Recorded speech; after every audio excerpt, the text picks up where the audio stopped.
Remember when the strangest trends, fads, and gadgets of the 1980s all felt completely normal? You clapped your hands to turn off a lamp. You slept on a bag of heated water. You cut your own hair with a vacuum cleaner and thought nothing of it. This is a countdown through 100 of them. The toys and tools and fashions and rituals that filled your house, your closet and your Saturday afternoons. Some were clever, some were ridiculous. Every one of them was part of the world you grew up in, and walking back through them is a way back to who you were. Big hair and aqua net. Remember standing at the bathroom mirror, teasing your bangs up toward the ceiling, then locking the whole thing in place with a cloud of hairspray so thick you had to hold your breath. The bigger the hair, the taller you felt. Walking out the door, you backcombed it at the roots, flipped it over, sprayed, and flipped it back until it stood a full 4 inches off your forehead. A can of aqua net lived on every bathroom counter, and that aerosol hiss was the sound of getting ready for anything that mattered. This was the decade that decided volume meant confidence. The rock stars on your television wore it, the women on Dynasty wore it, and the girl 2 lockers down wore it, so you did too. Salon stayed booked solid with perms that curled and lifted hair for months at a time. The look gave you presence. It also cost you something. The perm solution smelled like rotten eggs and stung your scalp. The hairspray burned your eyes, and a light rain could flatten everything you had built in seconds. Nobody talked much back then about what all that aerosol did to the air you breathed. Today, a little texture spray and a shrug counts as done, and that wall of hair looks almost comic in old photographs. Back then, it felt like armor you wore into the world, but hair was only half the fight in the mirror, because there was a small colored cube that could ruin your whole evening, and you kept picking it up anyway. What was it? That is number 99, the Rubik's Cube. 6-sided, 54 little squares, and one impossible promise that you could line up every color if you just kept twisting. You turned it under the covers on the school bus and in class when the teacher was not looking, and the plastic rose made a soft clicking sound as they spun in your palm.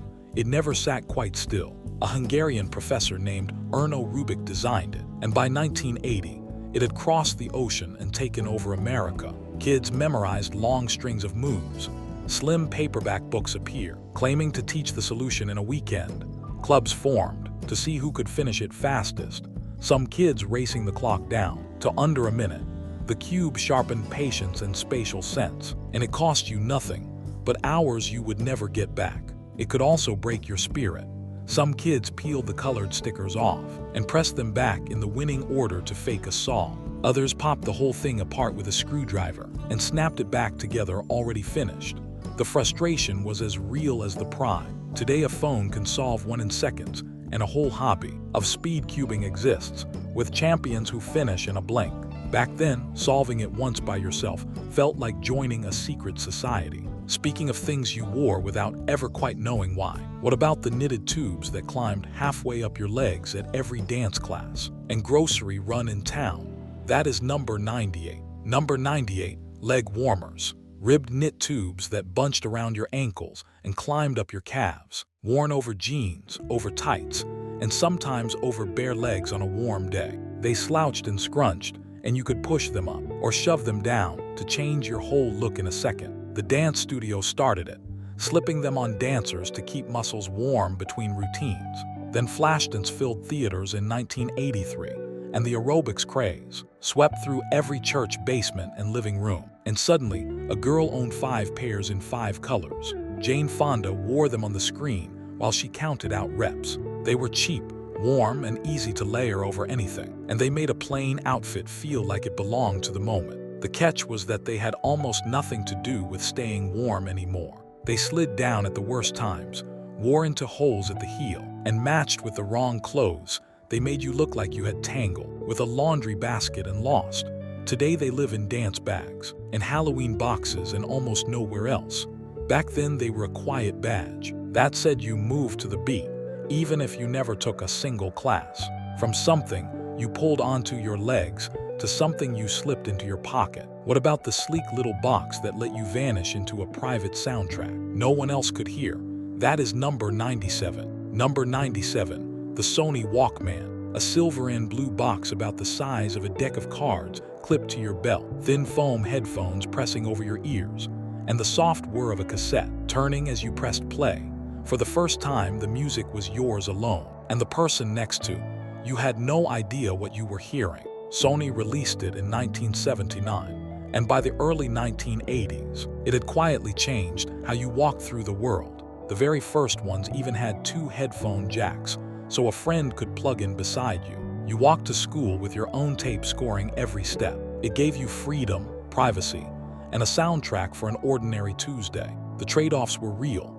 Batteries drained fast, and as they died, the music slowed and warbled into a ghostly moan. Tapes stretched and wore thin with use, and you tuned the world out so completely that you walked straight into people and poles. Today your phone holds every song ever recorded and weighs nothing, but it never felt as personal as that one tape you chose to carry. You learned to keep a spare set of batteries in your bag, and you guarded your favorite tape like it was made of gold, worn thin, from playing it front to back.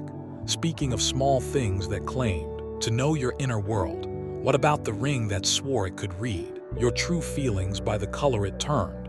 That is number 96. Number 96, mood rings. A ring with a rounded stone that shifted from black to blue to green as you wore it, and a little paper chart that told you blue meant calm and black meant stress. You checked it a dozen times a day like a tiny oracle on your finger.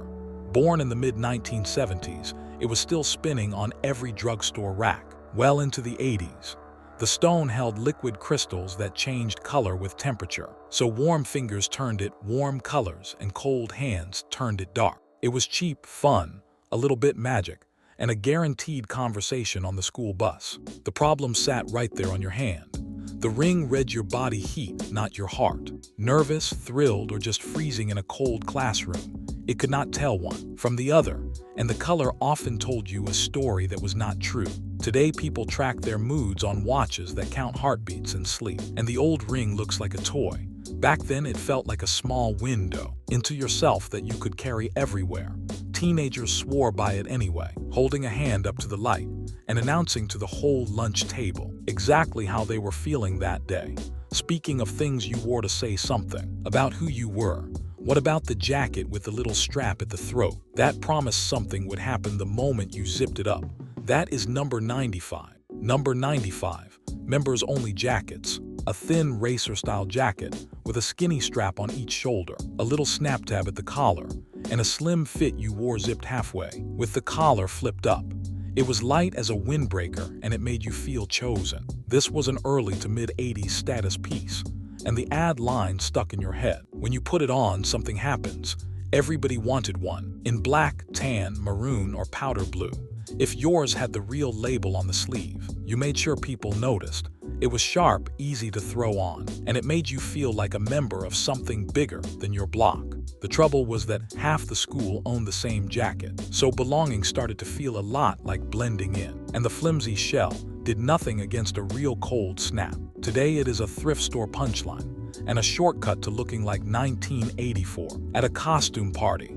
Back then, it was the closest a teenager came to a uniform of cool. You wore it to the movies, to the mall, and to school picture day, since it went with everything you owned and never looked out of place. And for a couple of years, it was the one jacket every kid saved allowance money to own. Speaking of clothes built more for looks than for sense, what about the pants that hissed and rustled with every single step you took across the room? That is number 94. Number 94, parachute pants. Tight nylon pants in shiny black or silver, with zippers running down the legs and across little pockets that led nowhere, swishing loudly with every move. They looked fast standing still. They rode in on the breakdancing wave, because the slick fabric let you slide and spin on a flattened cardboard box or a linoleum floor, and all those extra zippers were pure decoration. Bugle Boy and a dozen other labels sold them by the truckload to kids who wanted to look like they could pop and lock. They felt futuristic and let you move freely across the floor. They also trapped heat like a plastic bag, made a racket every time you shifted in your seat, and taunted you with zippers that opened onto nothing at all. Today you would sweat through them in an hour, and no one would understand what the zippers were for. Back then, they were the sound of the dance floor coming toward you. Plenty of kids wore them long after they had ever tried a single dance move, because the shine alone made you look like you knew a step The rest of the class did not. The nylon squeaked against a plastic chair, and by third period, the whole room could hear that you had them on. Speaking of gadgets that felt like the future arriving in your living room, what about the little box that turned your lamp on and off when you clapped your hands? That is number 93. Number 93, the clapper. A small box plugged into the wall, your lamp plugged into the box, and 2 sharp claps to bring the light on, 2 more to send it off. Clap on, clap off. It was marketed hard in the mid-80s, with a jingle you probably still cannot shake. It promised you would never again cross a cold floor to reach a switch. You clapped from under the covers and felt like the future had moved into your bedroom. It was genuinely useful for a lamp across the room and a real help for anyone who had trouble getting up and down. The catch was that it listened for any sharp sound at all. A cough, a slammed door, a barking dog, or a sudden loud moment on the television could flip your lights like a small haunting. Some nights you lay there while the lamp blinked at the TV all by itself. Today, you just tell a speaker to kill the lights, and the clapper sounds almost sweet by comparison. Back then, it was a little daily magic trick you performed with your hands. Grandparents loved it most of all, since it meant no more fumbling for a switch in the dark, and for a while it seemed to sit on every bedside table in the country, plugged in and waiting for 2 quick claps.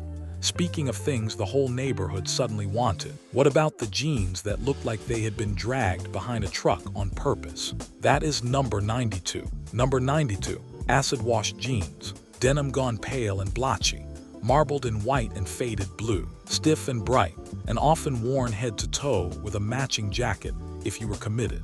The whole point was to look worn out while being brand new. The look came from tumbling jeans in a machine with pumice stones soaked in bleach, which stripped the color away in random patches. By the mid-80s, the whiter and more mottled the better, and the boldest kids wore the full denim-on-denim outfit without blinking. They were loud, current, and they said at a glance that you kept up with things. The bleach that made them also weakened the cloth, so they wore through faster than they should have. The stiff fabric took ages to soften, and a top-to-bottom denim look was a lot to carry off. Today they cycle back every few years as a knowing wink at the decade. Back then they were simply what a cool kid wore to school. Some kids tried to make their own at home with a bucket of bleach and a bad idea, and more than one pair came out full of holes or stripped to nearly white. Store-bought or homemade, the goal was the same: to look like your jeans had already lived a hard and interesting life. Speaking of fashion, built to make a statement the second you walked in, what about the foam wedges that made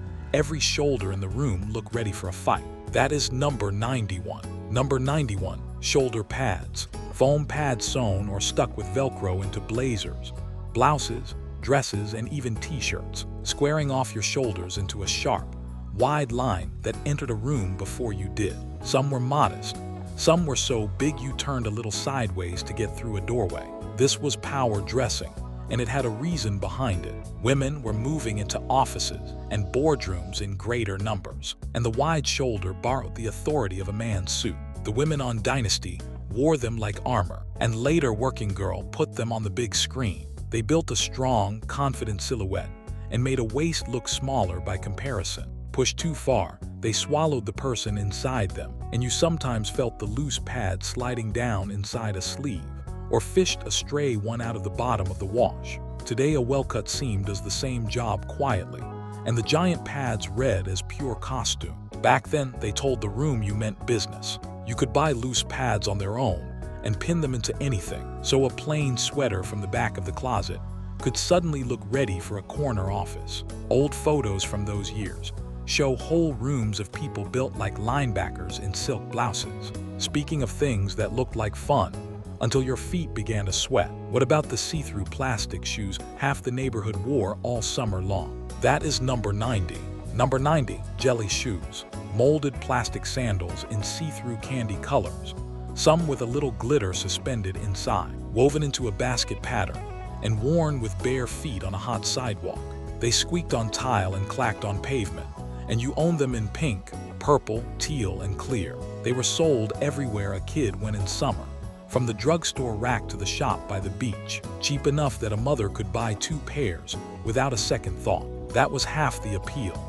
You could wear them straight into the pool or the ocean and they came out fine, because they were nothing but colored plastic and a buckle. They were waterproof, bright and dirt cheap, and they made a plain summer outfit feel like it had a little sparkle to it. The comfort was another story. The hard plastic turned into a sweatbox in the sun. Your feet slid around inside them with every step, and the stiff edges sawed at your heels and the skin between your toes, until you were walking on blisters by afternoon. You wore them anyway. Today they show up again on kids during a heat wave, sold as a retro throwback, with a wink to the parents who remember the blisters. Back then, they were simply the sound of summer coming down the sidewalk toward the sprinkler. Speaking of things that felt cool at first, and turned out to be more trouble than they were worth. What about the bed that sloshed when you rolled over and needed its own heater, just to keep from freezing you at night? That is number 89. Number 89, waterbeds. A heavy vinyl mattress filled with water, a heater pad humming underneath it all night, and the whole surface rocking and rolling the moment you climbed on. When your partner turned over, a wave traveled across the bed and gently rocked you too. It was sold as the future of sleep, a surface that molded to the shape of your body instead of pushing back against it. By 1987, waterbeds made up close to a quarter of all mattress sales in the country. Bachelors bought them to look modern, newlyweds bought them for the romance, and furniture stores kept whole showrooms full of them. In the cold months, the built-in heater was a real comfort, and plenty of people swore the water eased an aching back. The list of headaches ran long, though. A sharp object or a worn seam could spring a leak and soak the bedroom floor. Moving one meant draining it with a garden hose, and full of water, it weighed hundreds of pounds and could stress the floor beneath it. The heater ran the electric bill up, and if it ever quit on a winter night, you woke up on a cold, wobbling puddle. Even making the bed, wrestling fitted sheets over a surface that shifted under your hands, turned into a small daily chore. Today, it is a rare novelty, and many apartment buildings will not even allow one on an upper floor. Back then, it was the height of grown-up cool, the centerpiece of a bedroom that wanted to look like tomorrow. Speaking of things you strapped on and wore with a completely straight face, what about the little zippered pouch that rode around your waist and carried everything you owned? That is number 88. Number 88, fanny packs. A small zippered pouch on an adjustable belt, buckled around your waist and worn in front or behind. Stuffed tight with keys, folded bills, a pack of gum, and a roll of film for the camera. The plastic buckle clicked shut with a snap you could feel. It began as sensible gear for tourists, hikers, and anyone who wanted their hands free while chasing kids around a theme park all day. Then it crossed over into everyday fashion, showing up in bright neon nylon or in a color chosen to match an outfit. Worn to the mall, the county fair, and the ballpark. The idea behind it was genuinely smart. Your hands stayed empty, and your valuables sat in front of you where no pickpocket in a crowd could reach them without you noticing. The look was the catch. Worn square on the belly, it announced to the world that you had stopped trying to be cool some time ago, and a fully loaded one bounced against you as you walked and dragged your waistband down on one side. Today it has swung all the way back into style, slung across the chest and given a fancier name, worn by the same kind of young people who once mocked it. Back then it was pure function with not 1 ounce of shame attached. Speaking of things that grew right before your eyes on a kitchen windowsill, what about the little clay animal that sprouted a coat of green hair from a handful of soaked seeds? That is number 87. Number 87, the Chia Pet. A terracotta figure shaped like a ram, a curled-up puppy, or a human head. Its back and scalp cut with little grooves to hold a paste of tiny seeds that sprouted into a fuzzy green coat within a week. The jingle burrowed into your brain and never left. CHCHCH Chia. It first appeared in 1982 and quickly became a holiday gift staple. The present you bought for the person who already had everything and truly needed nothing more. You mixed the seeds into a paste, smeared it into the grooves, kept the clay damp, and set it on the sill to watch it come alive. It was cheap, oddly fun to check on, and a small daily science lesson for a kid who ran to the window each morning to see how much had sprouted overnight. It also grew in patchy, lopsided clumps, drooped and turned slimy if you gave it too much water, and after a few weeks left you with a moldy clay animal to scrub clean and start all over. Today they still sell by the thousands.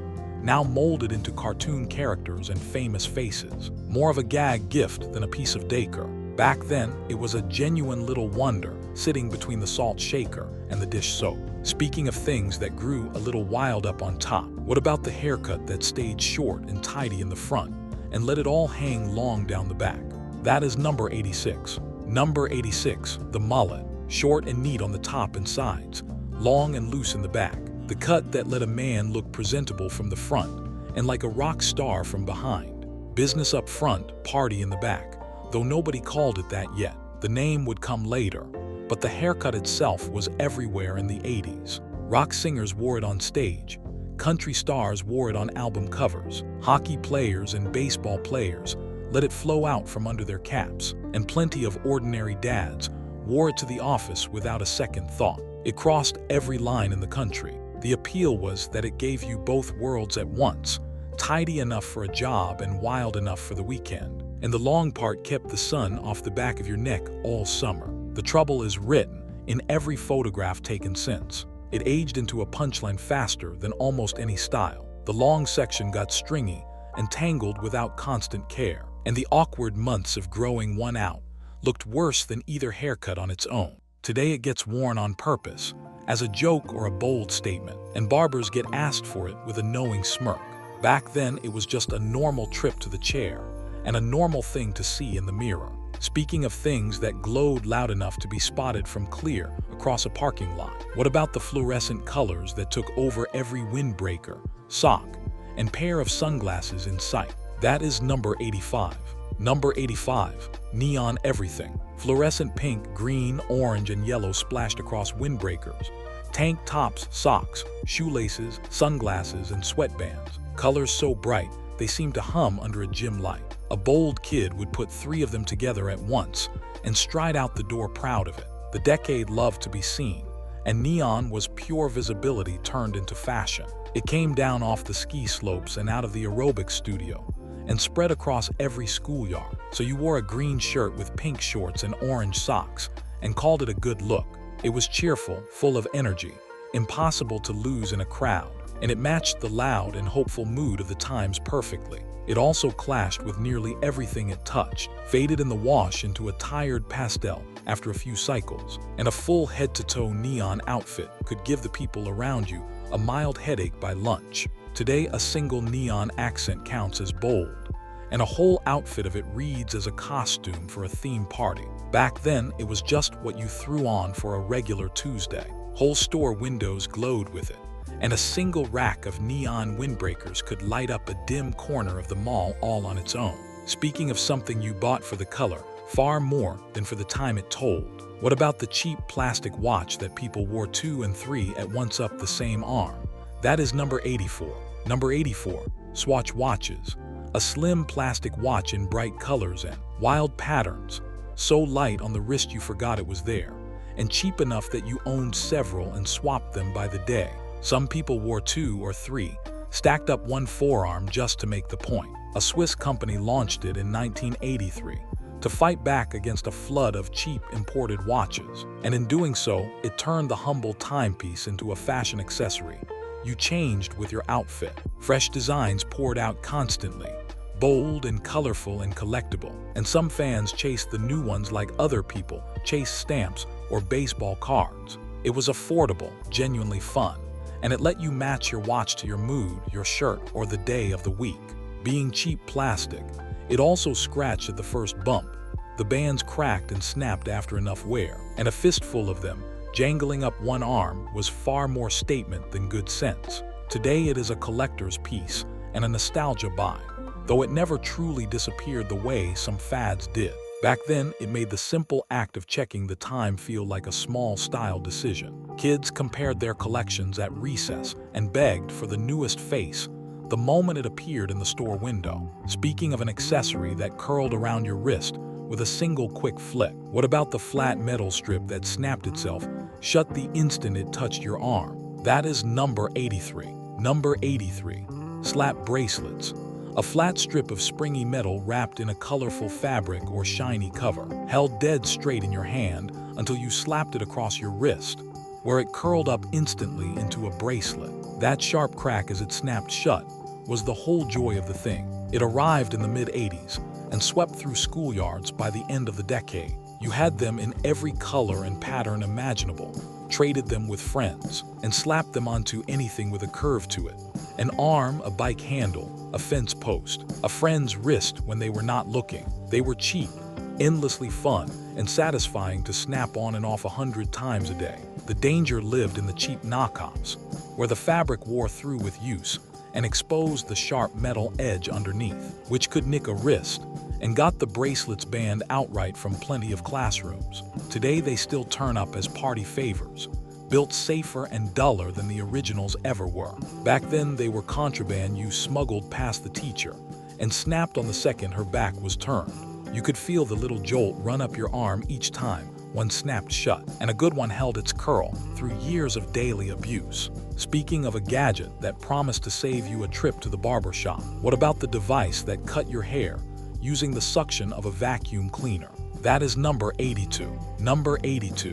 The Flowbee, a set of clipper blades fixed to a plastic hose that hooked onto your vacuum cleaner, so the suction pulled your hair up straight into the blades, trimmed it all to an even length, and swallowed every clipping as it went. The vacuum roared the whole time you ran it back and forth over your head. It hit the market in the mid-80s and became an as seen on TV legend, promising a real haircut at home with no mess to sweep and no barber to pay. Thrifty households and money-minded dads bought them by the thousands to skip the trip to the shop. It did save money. It did catch the clippings so there was nothing to clean up, and it gave a passably even trim if you were patient with it. The drawbacks were hard to ignore. It was loud enough to wake the house. It tugged and pulled at your scalp as it worked. The finished cut was basic at its very best, and standing in the bathroom, vacuuming your own head, was not a dignified way to begin the day. Today it still sells to a small and loyal following, mostly bought as a curiosity or a gift. Back then, it was a serious answer to the rising price of a simple haircut. Speaking of something a little silly you wore on your head with complete confidence, what about the springy antennae that bobbed and wobbled above the crowd at every fair and party? That is number 81. Number 81, Dealy Boppers, a plastic headband with two springy wire antennae rising off the top, each one tipped with a glittery ball, a star, or a heart that bounced and wobbled with every single step you took. From across a room, you could spot a whole cluster of them jiggling above the crowd. They were a quick, bright fad of the early 80s, sold at fairs, boardwalks, and novelty shops, and worn to parties, concerts, and roller rinks. For one season, half the kids at any gathering had a pair sprouting off their heads like antennas on a friendly bug. They were cheap, gloriously silly, and made everyone who saw them grin. An instant party on your head that needed no explaining to anybody. They also served no purpose under the sun, tangled themselves into your hair, and looked completely ridiculous in a way you only fully understood years later when the photographs came back from the drugstore. Today they surface at theme parties and in novelty aisles. Pure nostalgia now. Back then, they were a badge that said you were here for a good time and nothing less. Vendors sold them in bins by the hundreds, and a kid could talk a parent into a pair for pocket change without much of a fight. On a windy day, they leaned and swayed on their own, which somehow only made them more fun to wear. Speaking of cheap accessories you owned by the dozen and stacked up your arm, what about the thin rubber bands you piled on in a whole rainbow of colors? That is number 80. Number 80, jelly bracelets.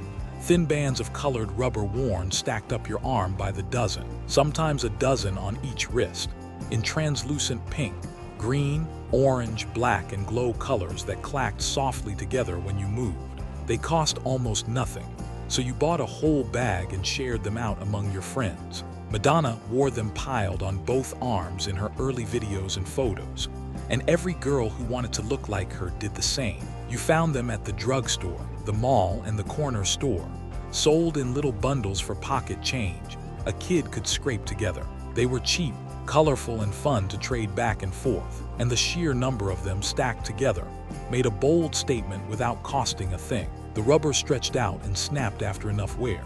They left faint colored marks on your skin on a hot day, and a schoolyard rumor about what the different colors supposedly meant got them a sideways look from more than a few parents and teachers. Most kids just liked how they looked and paid the rumor no mind at all. Today they show up in party packs and nostalgia bins, and now and then, a pop star brings the stacked look back for a season. Back then, they were the cheapest possible way to feel like the coolest person in the room. Speaking of a tool that promised to turn plain clothes into something dazzling with the punch of a lever, what about the gadget that studded rhinestones and shiny cones onto anything made of denim? That is number 79. Number 79, the Bedazzler, a small handheld tool that pressed rhinestones and shiny metal studs through fabric and bent their little prongs down flat on the back, letting you decorate a jean jacket, a t-shirt, or a pair of pants with sparkle and shine. You loaded a stud, lined it up,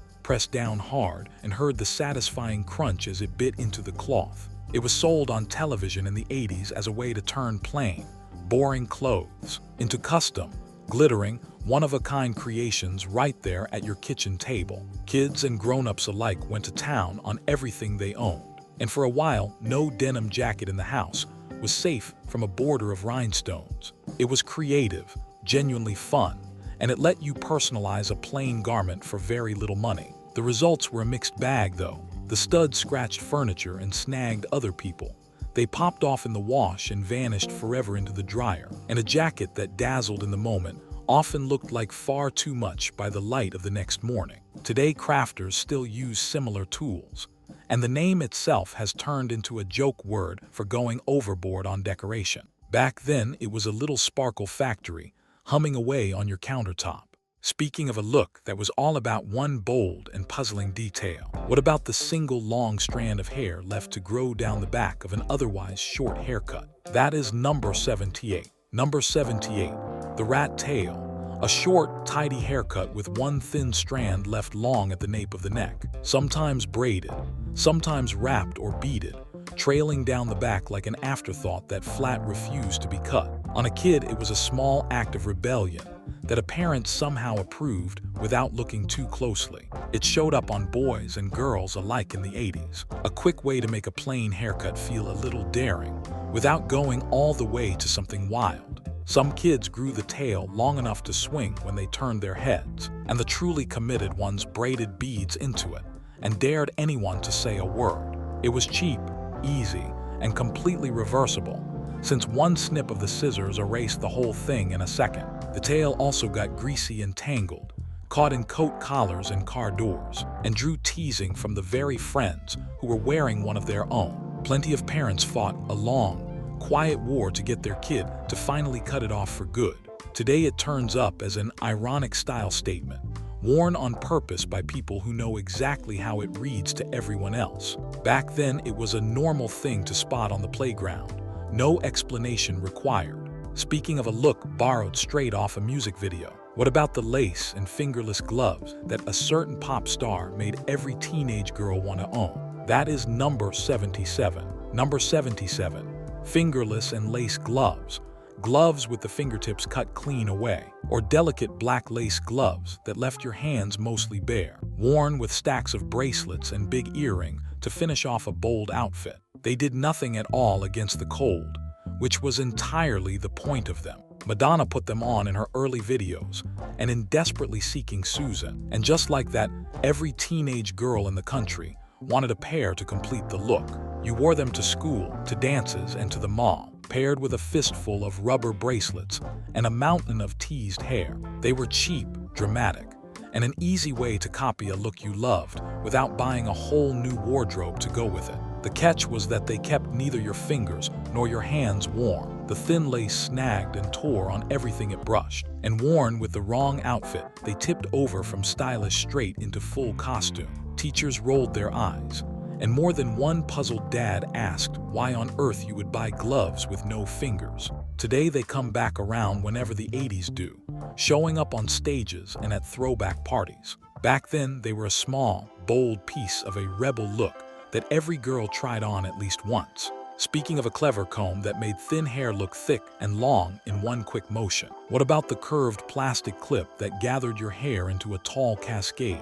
That is number 76. Number 76, banana clips, a long, curved plastic clip made of two hinged combs that you fasten up the back of your head, gathering your hair into a tall vertical ponytail that cascaded down and looked far fuller and longer than it really was. It clicked shut with a row of little teeth biting gently into your hair. It was a small miracle for anyone who wanted big hair without all the work. And in a decade obsessed with volume, that was very nearly everyone. You could find them in clear plastic or in colors to match an outfit, sold on the same drugstore rack as the barrettes and the headbands. They were cheap, easy to use, and they gave thin or flat hair instant height and body in about 10 seconds flat. The teeth could dig into your scalp and ache by the end of a long day. Cheap ones cracked and lost their grip halfway through class, and pulling one out took half your hair with it if you rushed the job. Still, for the look it gave you, most girls forgave it just about everything. Today, they have mostly faded from the drugstore shelf, replaced by softer ties and gentler clips that ask a little less of your scalp. Back then, they were a secret weapon in the daily battle for bigger hair. Speaking of clothes that clung tight and stayed put no matter how you moved, what about the pants with the little strap that hooked under each foot? That is number 75. Number 75, stirrup pants. Snug, stretchy pants with a strap of fabric sewn under the arch of each foot, so the legs stayed pulled down tight and smooth no matter how much you moved. Worn under a big slouchy sweater or an oversized shirt, the strap hooked around your sock and disappeared down into your shoe. They were everywhere in the 80s, on women running errands, on girls at school, and on the aerobics floor, because they gave a long, sleek line from the waist all the way down to the ankle. You wore them in black, in gray, and in bold prints, almost always with something loose up top to balance the tight fit below. They were comfortable, flattering, and they never rode up your calf the way ordinary leggings always seemed to. The strap under the foot was the whole trouble, though. It rubbed a sore spot on the bottom of your foot by the end of the day. It stretched out and went slack over time, and a strap that snapped left one leg riding up while the other stayed put, which no one could fix in a hurry without ducking into a bathroom. Today they turn up now and then as a retro revival, usually met with a groan and a laugh. Back then they were a wardrobe staple you owned in 3 colors. Speaking of an accessory that a couple of hit movies turned into pure cool, what about the dark sunglasses that a young movie star made every young man want to wear? That is number 74. Number 74, Ray-Ban Wayfarers. Chunky black sunglasses with thick, angled frames, the kind that looked sharp on almost any face and instantly said you were paying attention to what was cool. They had been around for decades, but the 80s made them a phenomenon all over again. A young Tom Cruise danced across the floor in them in Risky Business in 1983. The detectives on Miami Vice wore them week after week, and by the time Top Gun landed in 1986, every young man in the country wanted a pair. A smart placement deal put them into one hit movie after another, and sales climbed like a rocket. They looked great, they blocked the sun, and they carried an easy, effortless cool that came straight off the big screen and onto your face. They were also pricey for a teenager, easy to sit on and snap in half, and simple to lose at the beach or leave behind on a restaurant table. Half the fun was the knockoffs. The cheap lookalikes sold at every gas station for a fraction of the price. Today they remain a genuine classic, still made and still worn, one of the few 80s items that never once became a joke. Back then they were the cool you could buy off a rack and wear home the same afternoon. Speaking of loud, oversized shorts that shouted summer from a block away, what about the wild printed baggies that surfers and skaters made an absolute must-have? That is number 73. Number 73. Jams. Loud, baggy shorts in wild tropical and geometric prints, cut long to the knee and roomy enough to move in. Splashed with color so bright they announced summer from clear down the block. They flapped around your legs and turned any plain t-shirt into a whole outfit. They came out of Hawaii and the surf scene, and by the mid-80s, they had traveled inland to every pool, backyard, and boardwalk in the country. Kids wore them to the beach, to day camp, and to the corner store for a popsicle. The busier and brighter the print, the better. They were cool, comfortable, and cheerful, and the oversized cut left plenty of room to run and swim and skateboard. The prints also clashed with nearly everything you own to wear on top. The loud patterns went out of style faster than the sturdy shorts ever wore out, and a whole outfit built around them was a serious amount of color to hang on one body. Nobody minded much in the middle of July. Today the surf brands still sell the look, and the loud print reads as a fun throwback to a sunnier time. You practically lived in them from the last day of school until the first cold morning of fall. Back then they were the uniform of summer vacation. Speaking of a watch that tried to be a whole tiny machine on your wrist, what about the digital timepiece with a calculator built right into its face? That is number 72. Number 72. Casio calculator watches. A digital watch with a full calculator built into its face. Tiny rubber buttons crowded below the little screen that you pressed with the very tip of a fingernail to add, subtract, and multiply. Right there on your wrist. It felt like carrying a small computer everywhere you went. It was the badge of the smart kid and the gadget lover. A pocket calculator and a watch fused into one and worn with real pride. You used it to work out your lunch money, to sneak a peek during a math quiz if you were bold enough, and mostly just to show it off to anyone who would look twice. It was clever, genuinely useful in a pinch, and it made you feel a step ahead of the whole room. The buttons were so small that only a fingernail or a pencil tip could hit them, though, and even then, you often mashed two at once and had to start over. The math was slow going, the little screen was hard to read in bright sun, and the novelty of doing sums on your wrist wore thin after about the first week. Today your phone does all of it and far more, yet the calculator watch has become a beloved retro collectible, worn purely for the fun of it. Back then, it was the future strapped to your arm. Speaking of the one thing every student wanted to carry their papers in, what about the loud, snapping binder that ruled every classroom in the country? That is number 71. Number 71, Trapper Keepers. A big, sturdy binder with a wraparound cover that snapped shut with a loud strip of Velcro, holding folders called trappers inside, and splashed on the outside with bold designs, wild geometric patterns, sunsets, sports cars, unicorns, and swirling galaxies. That ripping sound as you tore it open was the soundtrack of every classroom in America. It came out in the late 70s and went on to rule the 80s, the one school supply every kid begged for at the start of the year. You picked your cover the way you picked a personality, and the loudest, flashiest design won out every single time. It kept your loose papers from spilling everywhere, held everything in one place, and let a kid show off a little taste and style in a room full of plain brown notebooks. Teachers had mixed feelings about them, since that loud Velcro rip cut through a quiet classroom like a chainsaw. The bulky binder crammed a locker full on its own, and the folders eventually tore loose from all the daily abuse. Kids loved them anyway, and guarded the best designs like treasure. Today the brand still sells, and the old covers have become pure collectible nostalgia for the people who once carried them. Back then, owning the right one set the tone for your whole school year. Speaking of the little stickers kids collected, traded, and guarded like gold, what about the puffy, shiny ones that filled album after album? That is number 70. Number 70, puffy stickers.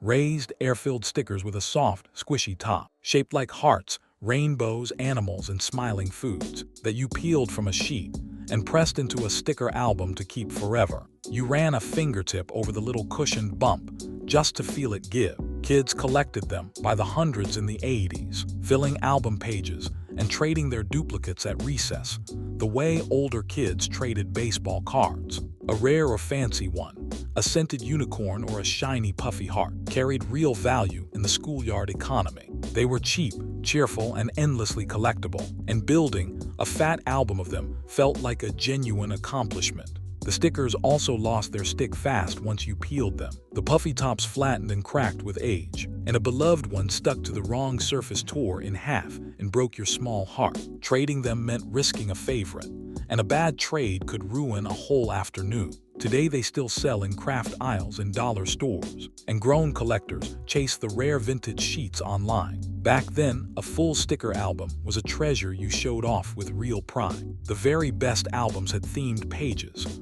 all the animals grouped together, all the smiling foods together, each one arranged just so. Speaking of stickers that fooled your nose instead of your fingers, what about the ones you scratched to unleash the smell of pizza, grape, or something far worse? That is number 69. Number 69. Scratch and sniff stickers. Small stickers coated in a special layer that trapped a scent. So a scratch of your fingernail released the smell of grape, pizza, strawberry, root beer, or, on the joke ones, a skunk or a dirty gym sock. You scratched, you sniffed, and you passed it to a friend to try. Teachers handed them out as rewards for good work, pressing one onto the top of a spelling test, and kids collected and traded them like any other prize. The smell came from thousands of tiny scent capsules that burst under your fingernail, a bit of clever chemistry that felt like pure magic to a 9-year-old. They were cheap fun, and a small thrill every single time, and a sticker that smelled like chocolate cake could brighten a rough school day. The scent faded with every scratch, though, so a favorite grew fainter, until it smelled like nothing at all. Some of the fruit smells were oddly sharp and fake, and the prank ones genuinely stank up a whole desk. Kids sniffed them anyway, over and over again. Today they still turn up in classrooms and party favors, the technology behind them mostly unchanged. Back then, a fresh sheet of them was a small fortune in a kid's pocket. You learned to scratch them gently, because scratching too hard used up the smell that much faster. Speaking of stickers that were downright gross on purpose, what about the trading cards that turned a wholesome doll craze into something disgusting and hilarious? That is number 68. Number 68. Garbage Pail Kids, trading cards and stickers that parodied the wildly popular Cabbage Patch dolls, showing cartoon kids with names like Adam Bomb and Leaky Lindsay meeting gross and ridiculous fates, drawn in loving, disgusting detail. You peeled them, traded them, and stuck them where your parents would never find them. They landed in 1985 and became an instant craze and an instant scandal. Kids could not get enough of the gross-out humor, while plenty of parents and teachers were horrified, and more than a few schools banned them outright. The company that made the Cabbage Patch Kids was not amused either, and took the whole matter to court. The cards were cheap, funny, a little bit rebellious, and the artwork was genuinely clever under all the slime and goo. The gross humor was far too much for a lot of grown-ups. The cards got confiscated by the boxful, and the entire point was to disgust the adults in the room, which worked a little too well. Kids treasured them precisely because they were forbidden. Today the old cards are sought-after collectibles, and the brand still puts out new ones for a new generation of troublemakers. Back then, they were the most delightfully disgusting thing in your backpack. You traded your doubles behind the gym and hid the grossest ones deep inside a notebook where no teacher would look. Speaking of a toy that climbed down your wall all on its own, what about the sticky rubber creature that tumbled end over end toward the floor? That is number 67. Number 67, Wacky Wall Walkers. A soft, sticky rubber creature, usually a little octopus with dangling legs, that you threw against a wall so it stuck, then watched slowly peel and tumble its way down, flipping end over end all the way to the floor. You stared at it, walking down the tile like it was alive. It came from Japan and swept into America in the early 80s, so popular that a cereal company started putting them in boxes as a prize, and millions of kids found one waiting at the bottom of their breakfast. You threw it, watched it walk, peeled it off, and threw it again for hours on end. It was cheap, mesmerizing, and needed no batteries or instructions, just a wall and a little gravity to do its trick. The sticky rubber also picked up every speck of dust, hair, and lint it touched, which killed its grip fast, and once it stopped sticking there was no bringing it back to life. A dead one just sat in a drawer collecting even more lint. Today they still turn up as party favors and cheap novelties, sticky little throwbacks to a simpler prize. Back then, finding one in a cereal box could make the whole morning. You raced your brother's octopus down the wall to see whose creature would reach the floor first. Speaking of a toy you took home and formally adopted with papers of its very own, what about the droopy-eyed stuffed dog that came with an adoption certificate? That is number 66. Number 66, Pound Puppies. A soft, floppy stuffed dog with droopy ears and big sad eyes, sold in a cardboard carrier like the ones down at the animal shelter. Complete with adoption papers you filled out with your new pet's name. You did not just buy one, you rescued it. They came out in 1985, and became a holiday sensation, tapping straight into every kid's soft spot for a lonely puppy that needed a home. Each one came with its own little certificate, and the whole ritual of adopting a droopy dog and giving it a name was half the magic of the thing. There was even a cartoon and a movie to go along with them. They were cuddly, comforting, and gentle, and the adoption story gave a kid a real sense of care and responsibility for their new friend. As stuffed animals go, they were fairly plain, though the fur matted and grayed after enough love and enough trips through the wash, and a house could quickly fill up with a whole litter of them. Once a kid caught the collecting bug, no child ever wanted to stop at just one. Today they still sell, and the vintage ones tug hard at the hearts of grown-up former owners. Back then, adopting one felt like a genuine act of love. Speaking of a plush toy that folded up and hid inside its own pouch, what about the fuzzy creature that tucked itself into a ball and popped back out again? That is number 65. Number 65, Popples, a round, fuzzy stuffed creature with a pouch on its back, so you could tuck its arms, legs, and head inside and fold the whole thing into a soft ball, then pull it back out into a smiling animal again. It was a toy and a ball and a small magic trick all rolled into one. They arrived in the mid-80s from the same world of plush crazes that gave us so many soft toys, and a cartoon soon followed to sell even more of them. Kids loved the surprise of folding one up and tossing it, then watching a friend unfold it back into a grinning Popple. They were soft, colorful, and clever, and the fold into a ball trick made them far more fun than an ordinary stuffed animal that just sat there on the bed. The pouch wore out and stretched with heavy use, though the fur matted and peeled over time, and stuffing all the limbs back inside just right took more patience than a small child usually had on hand. A half-folded Popple looked a little sad and lumpy sitting on the shelf, neither a proper ball nor a proper animal. Today they are a fond memory and a collector's item, and the brand has been revived here and there. Back then, folding one into a ball never once got old. Speaking of the huggable bears that beamed rainbows and symbols right off their bellies, what about the pastel cubs who taught a whole generation about their feelings? That is number 64. Number 64, Care Bears. Soft pastel bears in blue, pink, yellow, and every color of the rainbow, each with a special picture on its tummy, a rainbow, a heart, a sunshine, or a rain cloud. That told you which feeling or job that bear stood for. You knew every single bear by its belly badge. They started as characters on greeting cards in 1982, became plush toys in 1983, and by 1985 had their own hit movie in theaters. Kids collected the whole rainbow of them, each one standing for a different feeling, and picked up a gentle lesson about caring and kindness along the way. The bears were cuddly, comforting, and impossible not to love, and the idea that each one carried a feeling gave a child an easy way to talk about their own. Cynics found them almost too sweet to take. The collection stretched on and on as new bears kept arriving, and the endless supply of them was as much about selling toys as it was about spreading cheer. Kids did not care one bit and hugged them all the same. Today they are a beloved nostalgia brand, back on shirts and shelves for a whole new generation of little ones. Back then, a shelf lined with Care Bears was a small rainbow lined up across a kid's bedroom shelf. Speaking of collectible pastel creatures with pictures printed on their sides, what about the little horses with brushable manets and a symbol on each flank? That is number 63. Number 63, My Little Pony. Small plastic horses in soft candy colors, each with a long, brushable mane and tail and a little symbol printed on its flank.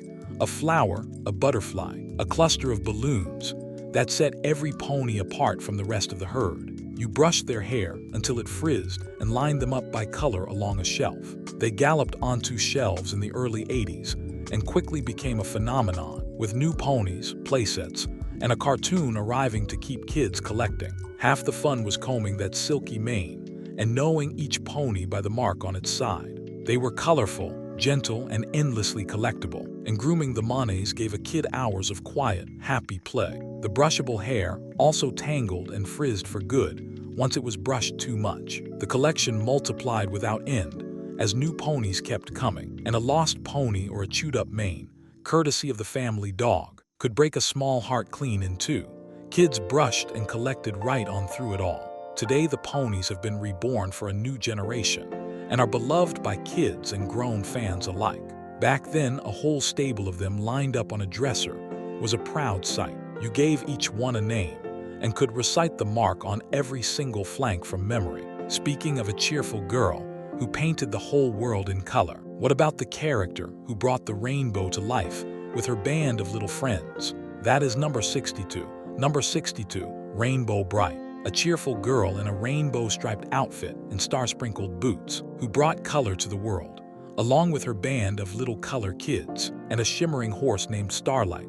She was sunshine and rainbows, turned into a character you could hold in your arms. She arrived in 1984 from the same greeting card world that gave us so many friendly faces, and she quickly spread to dolls, cartoons, clothes, and lunchboxes. Kids loved the bright colors and the simple, hopeful idea of a girl whose whole job was to keep the world from going gray and dull. She was colorful, positive, and comforting, and the doll was soft and easy to love, with a rainbow of color kids to collect right alongside her. The whole thing leaned very sweet. The cartoon existed mostly to sell the toys, and the whimsical idea of a girl coloring the world could feel awfully thin. Once a kid started asking too many questions, none of that dimmed the joy of a rainbow bright doll tucked under the arm. Today she is a nostalgic favorite, revived here and there for old fans and new. Back then, she was a bright, hopeful face in a little girl's toy box. The sprites and the little color kids gave you a whole set to chase down, one birthday at a time, and kids sang along with her cartoon and begged for the matching lunchbox. Speaking of a doll who came with her own delicious scent, what about the berry-themed friend who actually smelled like fresh strawberries? That is number 61. Number 61, Strawberry Shortcake. A little doll in a pink bonnet and a patched dress who actually smelled like strawberries, part of a whole berry-scented world of friends who each carried their own fruity fragrance to sniff. You held her up to your nose for the sweet, sugary smell as much as anything else. She debuted in 1980 and grew into a full empire of dolls, cartoons, and merchandise. One of the very first characters designed from the start to sell across toys, television, and store shelves all at once. Kids collected the scented friends and matched each one to its smell, from strawberry to blueberry to lemon. The scent gimmick was genuinely delightful. The dolls were cute and gentle, and a whole collection of berry friends filled a shelf with sweet smells and bright colors. The fragrance faded over the years until an old doll barely smelled like anything. The market filled up with more and more friends to buy, and a few of the scents landed closer to artificial candy than to real fruit. Kids sniffed and collected them happily all the same. Today she has been redesigned and revived more than once for new generations of little ones. Back then, a strawberry shortcake doll was a sweet-smelling treasure. You could tell your favorites apart with your eyes closed, just by holding one up and breathing in. Speaking of a mighty hero who drew his power from a magic sword in a secret castle, what about the muscle-bound warrior who defended a whole fantasy world? That is number 60. Number 60, He-Man and the Masters of the Universe. A line of chunky, muscle-bound action figures led by He-Man, a blonde warrior in a fur loincloth who lifted his magic sword and shouted about the power of Grayskull, facing off against the skull-faced villain Skeletor. Each figure had the same barrel chest and thick arms, and some had a spring-loaded waist that let them throw a punch when you twisted them and let go. Mattel launched the toys in 1982, and a cartoon followed in 1983. That was really one long advertisement, airing every afternoon and sending kids straight to the toy aisle the next weekend. You collected the heroes, the villains, the beasts, and the Great Gray Castle Grayskull playset that anchored the whole world on your bedroom floor. They were sturdy, posable, and built for rough play, and the cartoon gave every figure a name, a voice, and a place in an ongoing battle you could act out for hours. The figures also all looked nearly identical under the neck. The storylines existed mostly to move product off the shelves, and losing one tiny accessory, a sword, an axe, a shield, meant that piece was gone for good under the couch. Kids swung those plastic swords until they cracked clean in half. Today the figures are hot collectibles, and the brand keeps coming back for grown fans and new kids alike. Back then, a shelf of them beside Castle Grayskull was a small boy's whole universe. Speaking of toys that were secretly two toys hiding in one, what about the robots that folded and twisted from a car into a fighter and back again? That is number 59. Number 59, Transformers. Robot action figures that folded, twisted, and clicked apart to transform from a fighting robot into a car, a jet, a cassette player, or a truck, then back again. So one toy was really two toys hiding inside each other. You learned the fold sequence by heart and could run through it fast just to show off to a friend. They landed in 1984 as heroic Autobots and evil Decepticons, led by the noble Optimus Prime and the scheming Megatron, backed by a cartoon and a comic book that made the war between them feel enormous. Half the joy was the puzzle of the transformation, working out how a race car became a robot and a robot became a jet. They were clever, durable enough for hard play, and endlessly replayable, since every figure could shift between two forms and star in a battle on the living room rug. The trickier ones were genuinely hard to transform without snapping a joint, though. Little tabs and hinges broke off with rough handling, and a figure stuck halfway between car and robot was a small tragedy on a rainy afternoon. Kids twisted and folded them until the plastic wore smooth at the corners. Today they power a giant movie franchise and a huge collector market. Back then, working out a new transformation felt like cracking a secret code. Speaking of a plastic hero who came in a much smaller size and fought in a whole army of his own, what about the little soldier with the file card and the vehicles to match?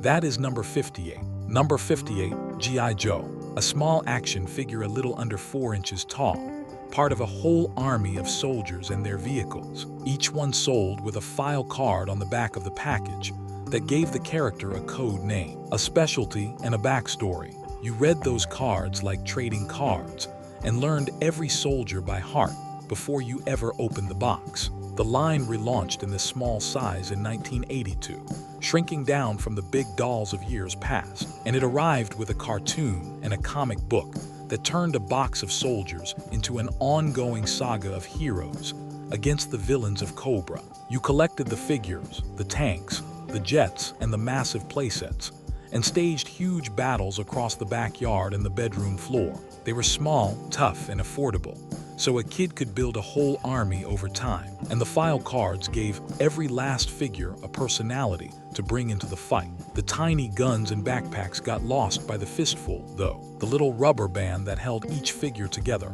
eventually snapped with age, and a soldier that came apart at the waist was hard to ever fully fix. Kids marched them into battle regardless. Today, the vintage figures and vehicles are prized by collectors. Back then, a shoebox full of them was a whole platoon waiting at your command.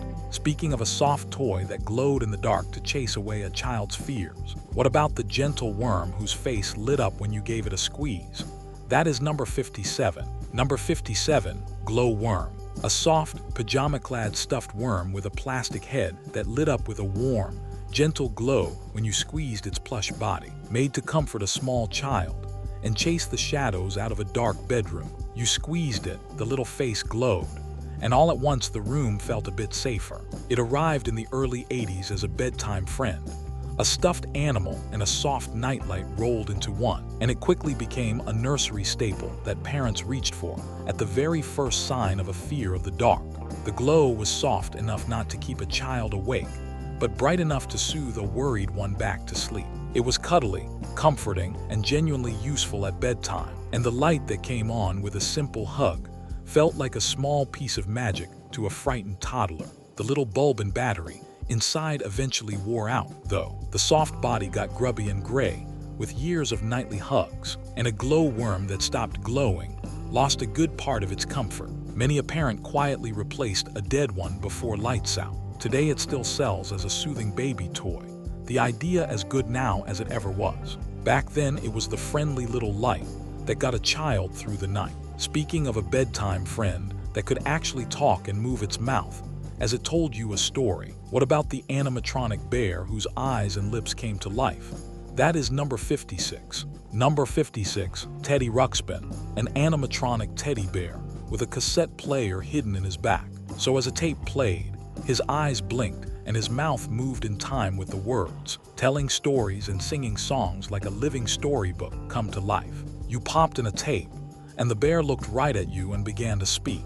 He arrived in 1985 and became the must-have gift of the holiday season, with parents lining up outside stores and shelves, emptying as fast as they could be filled. The magic was all in the movement, a stuffed bear that seemed to talk directly to your child, matching its eyes and lips to every word on the tape. He was novel, genuinely charming, and a wonder to a small child, hearing a bear tell a bedtime story just for them. The mechanism was delicate, though, prone to jamming and slowing as the batteries drained, which could turn the friendly voice into a low, spooky drawl that scared kids more than it soothed them. The special tapes cost extra money, and a broken teddy was an expensive heartbreak to explain. Kids adored him all the same. Today he is a nostalgic collectible, revived now and then with new technology tucked inside. Back then he was the closest thing to a living toy a child had ever held in their arms. Speaking of a doll so wanted that grown adults shoved and fought over it in crowded stores, what about the soft-faced friend you adopted with a birth certificate all its own? That is number 55. Number 55, Cabbage Patch Kids, a soft-bodied doll with a round cloth face, yarn hair, and a name already chosen, sold not as a purchase but as an adoption, complete with a birth certificate and adoption papers that made each one feel like a real child coming home. No two were exactly alike, and that was the whole point of them. They exploded in 1983 into one of the biggest toy crazes the country had ever seen, and the demand turned genuinely ugly. Parents packed the stores, shoved, and fought in the aisles over the last doll on the shelf, and the newspapers ran story after story about the mayhem. Each doll's unique face and its very own name made a kid feel like they had adopted a true, one-of-a-kind friend. They were soft, huggable, and full of personality, and the adoption ritual, the papers, the certificate, the name, gave a child a bond far deeper than an ordinary doll ever could. The frenzy to get one showed the ugly side of a hot fad, though scalpers resold them at wild markups, and a kid whose parents came home empty-handed felt the sting on Christmas morning. The lucky ones loved their doll for years and years. Today the originals are collectibles, and the dolls are still made and still adopted by new families. Back then, bringing one home felt like welcoming a new member of the family. Speaking of a toy built to be caught by even the clumsiest hands, what about the soft ball made of 1,000 floppy rubber strands? That is number 54. Number 54, Koosh Balls, a ball made of hundreds of soft, floppy rubber strands bound at the center, with no hard surface anywhere on it, so it was easy to catch, easy to throw, and it did not roll away or hurt when it hit you in the face. You grabbed a handful of the wiggly strands, and it stuck right in your palm. It came out in 1987, invented by a father looking for a ball his young children could catch without it bouncing off their small hands, and it became a hit with kids and stressed-out grown-ups alike. The strands made it grippy and gentle, a ball you could toss around the living room without breaking a lamp or bloodying a nose. It was soft, safe, and oddly satisfying to squeeze in one hand, and it worked beautifully indoors where a real ball would have caused pure chaos. The strands also trapped dust and hair. They could pull loose one at a time until the ball thinned out, and a dog that got hold of one made short and messy work of it. Kids squeezed and tossed them for years anyway. Today they still sell as a fidget toy and a stress reliever. The idea still just about perfect. Back then, it was the one ball you could actually play with safely inside the house. Speaking of a toy that turned a simple bounce into a full-body balancing act, what about the ball wedged inside a ring that you stood on and hopped across the yard? That is number 53. Number 53, Pogo Balls, a rubber ball wedged tightly through the middle of a hard plastic ring. So you stood on the ring with the ball squeezed between your feet, gripped it with your ankles, and bounced and hopped your way across the yard or the driveway. It took real balance just to stay upright on the thing for more than a hop or two. It bounced onto the scene in the mid to late 80s as a fresh twist on the old pogo stick, only without the handle, which made it far harder and far more of a challenge to master. Kids competed to see who could take the most hops in a row without tumbling off onto the grass. It was active, cheap, and a genuine test of balance and coordination that got kids outside and moving in the fresh air. The ball also lost air and went soft over time, which killed the bounce. The hard plastic ring cracked if you came down on it wrong, and a slip off the top meant a scraped knee or a sudden landing on the pavement. Kids climbed right back on and kept hopping. Today it is a nostalgic oddity, remembered fondly by the knees that survived it. Back then, bouncing across the driveway on one was a small triumph of balance. Speaking of a game that lit up, played a tune, and dared you to remember it, what about the glowing disc that tested your memory one color at a time? That is number 52. Number 52, Simon, a round electronic game with 4 big colored panels, red, blue, green, and yellow, that lit up and beeped in a growing sequence. You had to watch, memorize, and repeat back exactly, with the pattern getting one step longer and one step faster every single round. Miss one, and the game let out a sad, buzzing groan. That felt like the end of the world. It came out in the late 70s and ruled the early 80s, a simple black disc that could hold a whole room's attention, as players took turns trying to outlast the machine's memory. Each new color it added raised the stakes, and a good run drew a little crowd around the coffee table. It was clever, addictive, and a real workout for the memory, and its simple rules meant anyone from a small child to a grandparent could pick it up and play at once. The relentless speed also wore on your nerves as the pattern grew. The loud beeps could drive the rest of the house up the wall, and one slip near the end of a long streak was pure heartbreak after all that concentration. Players hit the start button and tried again immediately.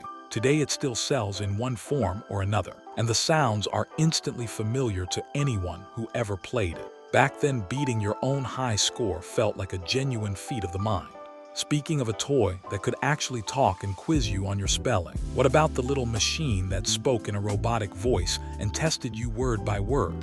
That is number 51. Number 51, Speak and Spell, a flat, wedge-shaped electronic toy with a red keyboard and a small screen that spoke in a strange, robotic voice, asking a child to spell a word it read aloud, then telling them whether they got it right or wrong. That buzzy, mechanical voice was unlike anything else in the whole house. It came out in the late 70s and became a fixture of the early 80s, one of the first toys that could truly talk, using a chip that turned text into synthesized speech, which felt like pure science fiction sitting on the kitchen table. It even made a memorable appearance in the movie E.T., which only made kids want one more. Kids drilled their spelling with it and mashed the buttons just to hear that odd voice say things. It was educational, genuinely groundbreaking, and it made learning to spell feel like playing a game with a robot friend. The voice was famously hard to understand, though, mangling certain words until a kid could not tell what it wanted.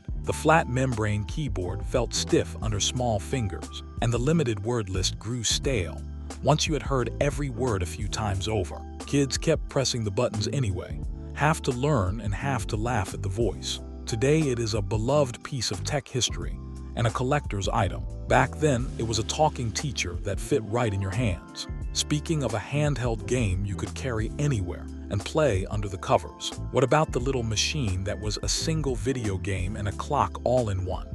That is number 50. Number 50, Nintendo Game & Watch, a slim handheld device about the size of a thin calculator, with a simple black and white screen, a couple of buttons, and a single game built right in, plus a working clock and alarm tucked into the corner. You slipped it into a pocket and played it on the bus, in the back seat, and under the covers well past bedtime. Nintendo started making them in 1980, each model holding just one game. From juggling to catching falling eggs to guiding a little figure across a busy screen. There was no swapping cartridges and no color, just one game you played over and over, chasing a higher score than yesterday. They were tiny, tough, and endlessly portable, and the fact that each one doubled as a clock and an alarm gave a parent an easy excuse to say yes. They also introduced the little cross-shaped direction pad that would go on to shape every game controller after it. Each unit only ever played its one game, though,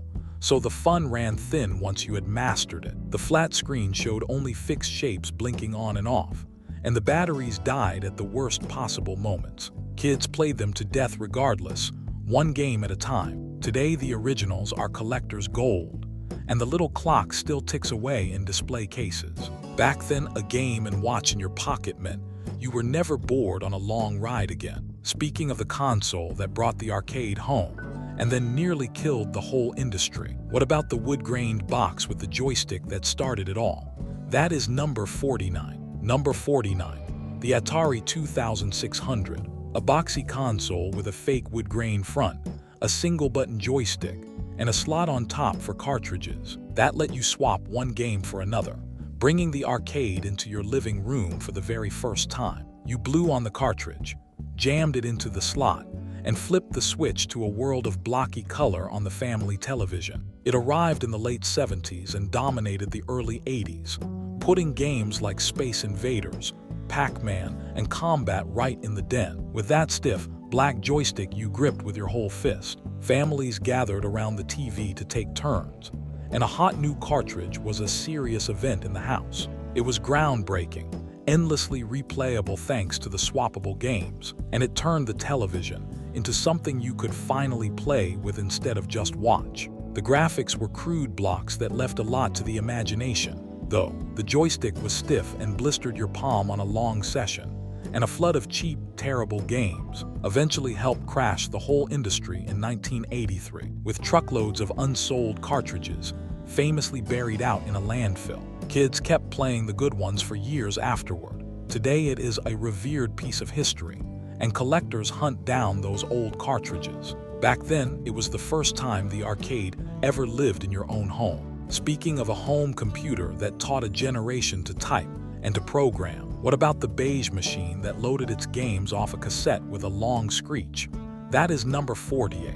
Number 48, the Commodore 64, a beige home computer built into a chunky keyboard with 64 kilobytes of memory, a slot for cartridges, and a separate drive that loaded games and programs off floppy disks or even cassette tapes. After a long, screeching wait, you typed commands at a blinking cursor and felt like you were operating a real machine, not a toy. It arrived in 1982 and became one of the best-selling computers ever made, cheap enough for a regular family and powerful enough to run thousands of games.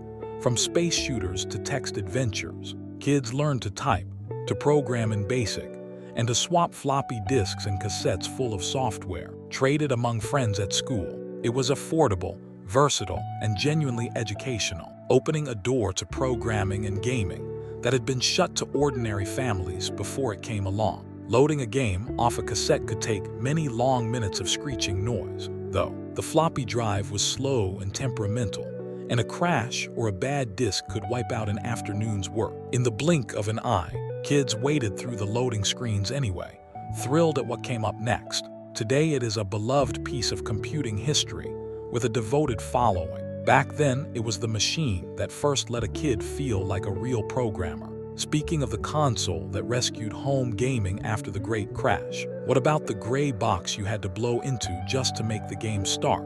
That is number 47. Number 47, the Nintendo Entertainment System, a flat gray console with a slot in the front where you slid a rectangular cartridge, paired with a simple rectangular controller that had a direction pad and a couple of buttons, and it brought polished, colorful games back into the home after the industry had nearly collapsed. You slid in the cartridge, and if it flickered, you pulled it out, blew into it, and tried again until it caught. It launched in America in the mid-80s and single-handedly revived home gaming, arriving with Super Mario Bros. And a wave of games that looked and played better than anything on the old consoles. Kids spent whole Saturdays on it, passing the controller back and forth and cheering each other on. It was a giant leap forward, with sharper graphics, real music, and games deep enough to keep you hooked for weeks at a time. The cartridges were famously finicky, though, flickering and freezing until you blew the dust out of them and reseated them just right. The controller cord never quite reached the couch, and a hard game with no way to save could break your heart at the final level. Kids blew on those cartridges and kept right on playing. Today it is a treasured classic, and its games are played and remade to this very day. Back then, it was the machine that made video games feel like the future all over again. Speaking of a gadget that promised to let you control the game with your own hand in the air, What about the strange glove that mostly refused to work at all? That is number 46. Number 46, the Power Glove. A bulky gray glove wired to your video game console, covered in buttons and sensors, that promised to let you control the action on screen with the movements of your own hand, punching, grabbing, and gesturing in the air instead of pressing a controller. You slid it on, felt like a cyborg for a moment, and then quickly discovered it barely worked at all. It came out in 1989 and got a huge boost from a movie that showed a kid using one, complete with a smug line about how bad and how cool it was. Every kid in the theater wanted one after that. The idea was genuinely futuristic, a wearable controller years ahead of its time, and slipping it on made you feel like you had stepped straight into tomorrow. The reality was a letdown, though. It was clumsy and imprecise. It worked with only a handful of games, and none of them very well. And reading the manual to program in all the button codes took the fun right out of it. Most Power Gloves ended up shoved in the closet within a week. Today it is a famous flop, beloved precisely because it failed so spectacularly, and a prized piece of oddball collector history. Back then, it was the future that never quite arrived. Speaking of a board game that took over living rooms and quizzed grown-ups on everything under the sun, what about the game of little pie wedges and endless questions?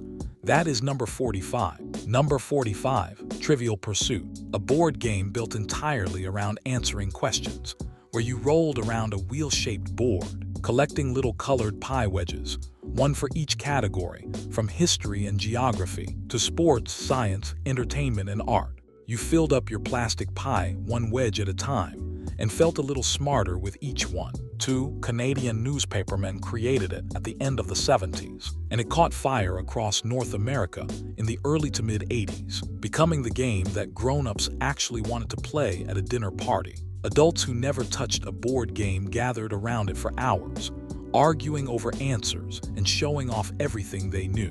It was clever, social, and genuinely challenging, a game that rewarded a lifetime of paying attention and sparked lively debate at every turn of the wheel. It could also drag on for ages as players hunted for that last stubborn wedge. The questions grew dated as the years passed, and a know-it-all at the table could suck the fun right out of the room. Families played it anyway, well past bedtime and into the arguments. Today it still sells in countless editions, and the little pie wedges are as familiar as ever. Back then, it was the game that made a plain night feel like a real event. Speaking of a game accused of far darker things than it ever deserved, what about the one played with strange dice and a book full of monsters and maps?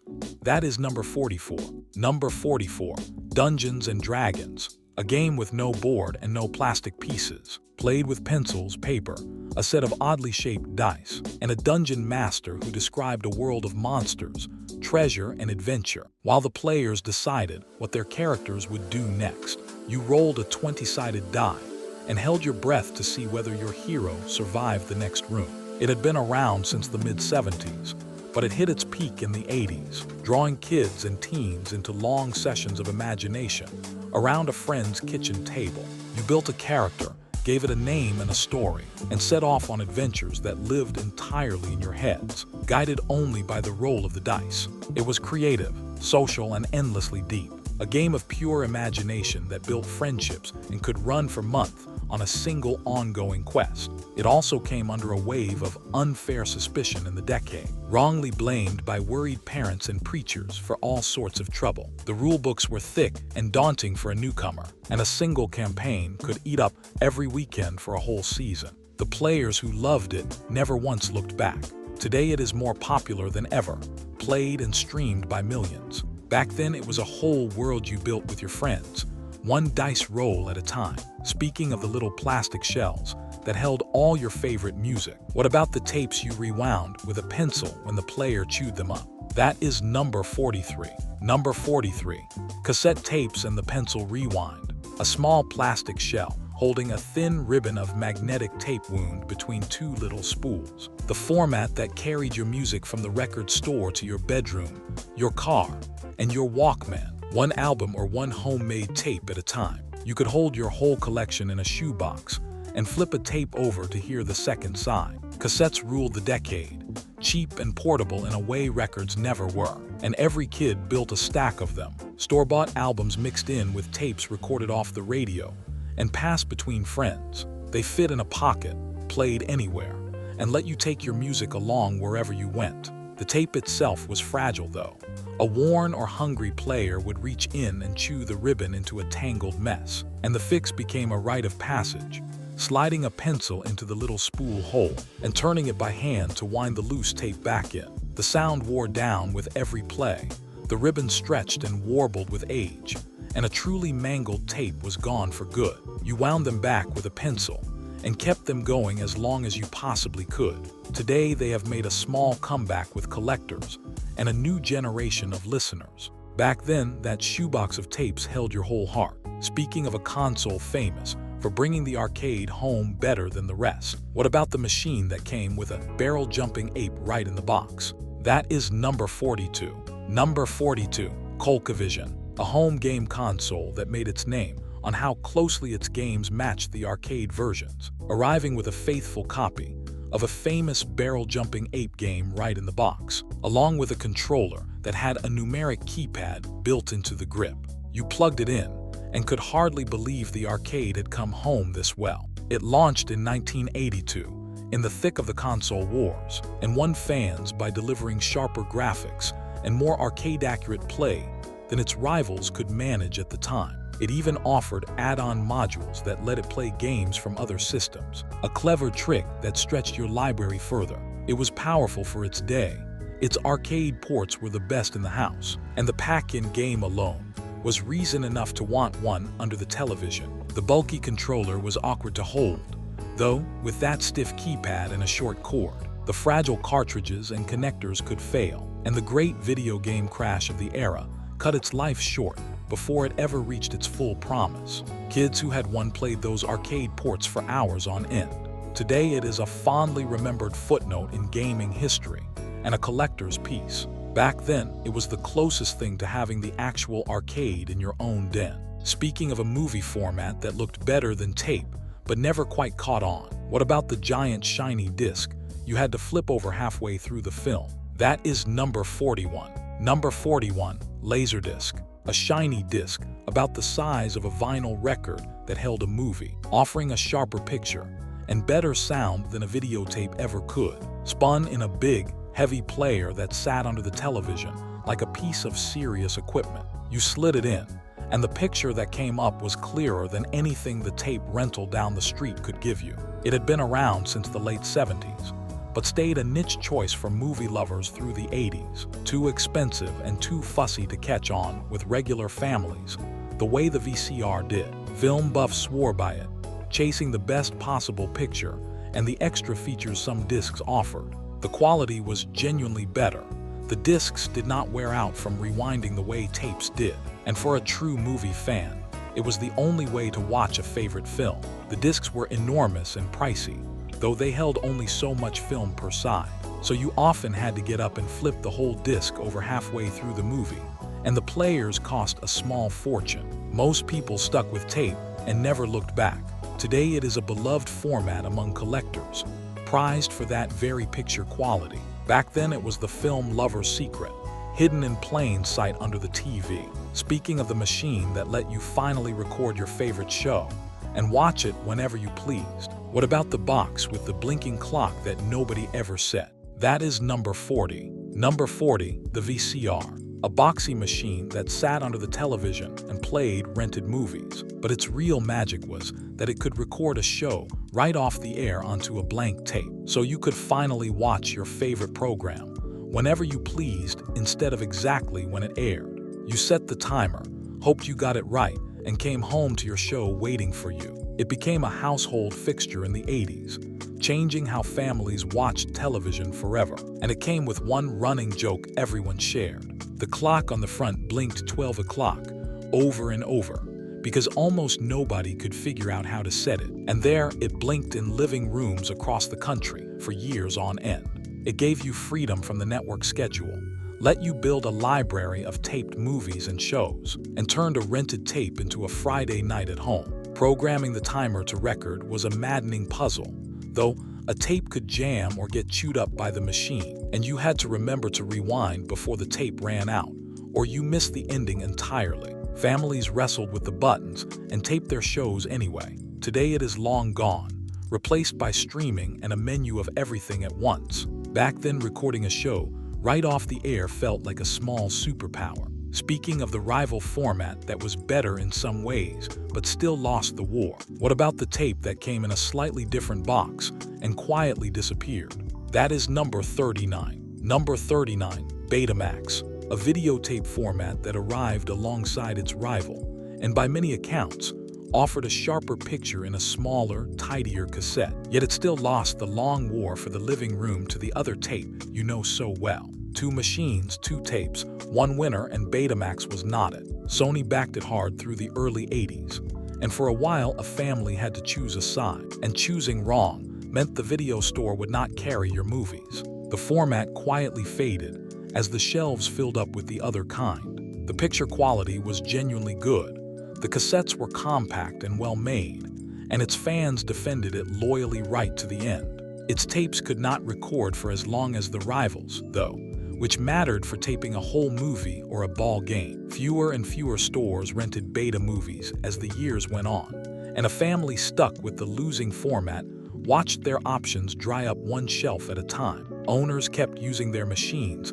long after the war was decided. Today, it is the classic example of the better product losing the market, a lesson taught in business classes ever since. Back then, it was a cautionary tale playing out in real time in the den. Speaking of a machine that let families film their own life instead of just watching, what about the heavy camera you hauled onto your shoulder to record every birthday and recital? That is number 38. Number 38, camcorders. A bulky video camera you hoisted onto your shoulder, big enough to need both hands and a strong arm, with a bright light on top that blinded whoever you pointed it at, recording your family's birthdays, recitals, and vacations straight onto a videotape. You squinted into the little eyepiece and narrated the whole thing in a low voice nobody asked for. They became affordable enough for families in the 80s, and suddenly, every big moment got filmed. Dad or mom behind the lens telling the kids to wave and say something for the camera. The footage was shaky, the lighting was harsh, and the narration was endless, but it was your life, captured to watch again. It let a family keep its own moving memories, play them back on the television, and hold onto voices and faces exactly as they were that year. The camera was heavy and awkward to lug around, though the battery died fast and took hours to charge, and that blinding light made every subject squint and complain. Parents filmed everything anyway, arms aching by the end of the party. Today, a phone in your pocket does it all in better quality, with none of the weight. Back then, that shoulder-mounted camera was how a family froze time. Speaking of a camera that spat out a photo you could hold and watch develop right in your hand, what about the instant picture that faded into view before your eyes? That is number 37. Number 37, Polaroid instant cameras. A boxy camera that pushed out a photo the moment you pressed the button. A small square that slid out with a whir, blank and gray at first, then slowly developing into a real picture right there in your hand, while everyone crowded around to watch. You held it by the white border and waited for the faces to appear out of the haze. It was a marvel long before digital photos, letting you see your picture in a minute instead of dropping off a roll of film and waiting a week to find out if the shot even came out. People snapped them at parties, on trips, and around the kitchen table, and passed the developing photo around like a small magic trick. It gave you an instant, physical photo you could hold, share, and stick on the refrigerator that same day, with no lab and no waiting at all. The film was expensive, though, so every shot cost real money and you thought twice before pressing the button. The pictures could come out too dark or washed out with no second chance, and people shook them in the air out of habit, even though that did nothing at all to help. You snapped them anyway, for the joy of watching the image slowly bloom. Today, the format has come back in style, with a new generation charmed by real photos. Back then, that developing square was a little miracle you held in your palm. Speaking of a camera so cheap you used it once and turned in the whole thing, what about the cardboard box you handed over to be developed? That is number 36. Number 36. Disposable cameras. A simple cardboard and plastic camera preloaded with a single roll of film, cheap enough to buy on a whim, that you used up one picture at a time and then handed over, camera and all, to be developed, getting back your prints and nothing else. You wound the little thumb wheel between shots and heard it click into place each time. They arrived in the mid-80s and became the camera you took where you would never risk a real one. The beach, the pool, a wild party, a kid's muddy field trip. You did not baby it one bit because it cost almost nothing and you were giving the whole thing away at the end anyway. They were affordable, foolproof, and freeing, since there was no expensive camera to lose or break, and no settings to fuss with. Just point and shoot until the roll ran out. The picture quality was basic, though. You got a fixed number of shots and not one more, and you had no idea if any of them came out, until the prints came back days later. People snapped away without a care in the world regardless. Today, they have a nostalgic following among people who miss the surprise of it. Back then, that little cardboard box caught the memories you could not risk a good camera on. Speaking of the machine that answered your phone when you were not home and let callers leave you a message. What about the box with the tiny tape and the funny outgoing greeting? That is number 35. Number 35. Answering machines. A small box wired to your telephone that answered when you were not home, played a greeting you had recorded, and let the caller leave a message on a tiny cassette tape inside. So you came home, saw the light blinking, and pressed a button to hear who had called. That blinking red light meant somebody out there wanted you. They spread through homes in the 80s, and by the end of the decade, close to 3 in 5 American households had one sitting by the phone. People got creative with their outgoing greetings, recording jokes, songs, and skits, and half the fun of calling a friend was hearing what silly message they had cooked up this week. It meant you never missed an important call again. You could screen who was calling before you picked up, and it gave a household a small measure of control over the constant ring of the phone. The tiny tapes wore out and jammed, though a long message could run out of room and cut off mid-sentence, and there was always the worry that the machine had swallowed a message you never got to hear. Families relied on them anyway, blinking light and all. Today, voicemail lives invisibly inside the phone itself. Back then, that blinking light was the first thing you checked when you walked in the door. Speaking of a gadget that buzzed on your belt and sent you running to find a phone, what about the little pager that beeped a number and left you to guess the rest? That is number 34. Number 34. Pagers. A small plastic device clipped to your belt or tucked in a pocket that buzzed or beeped when someone wanted to reach you, showing a phone number on its little screen. So you then went and found a phone to call that number back and learn what they wanted. It could not talk. It could only point you toward the nearest telephone.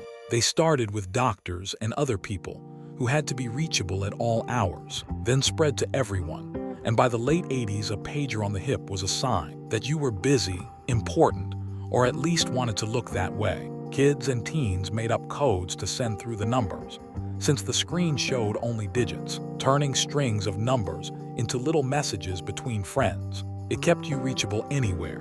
It was small and simple, and those number codes became a secret language all their own. It only ever showed a number, though, so you had to hunt down a phone to actually respond. A page in the middle of a movie or a class was a real nuisance, and the thing had a way of buzzing at the worst possible moment.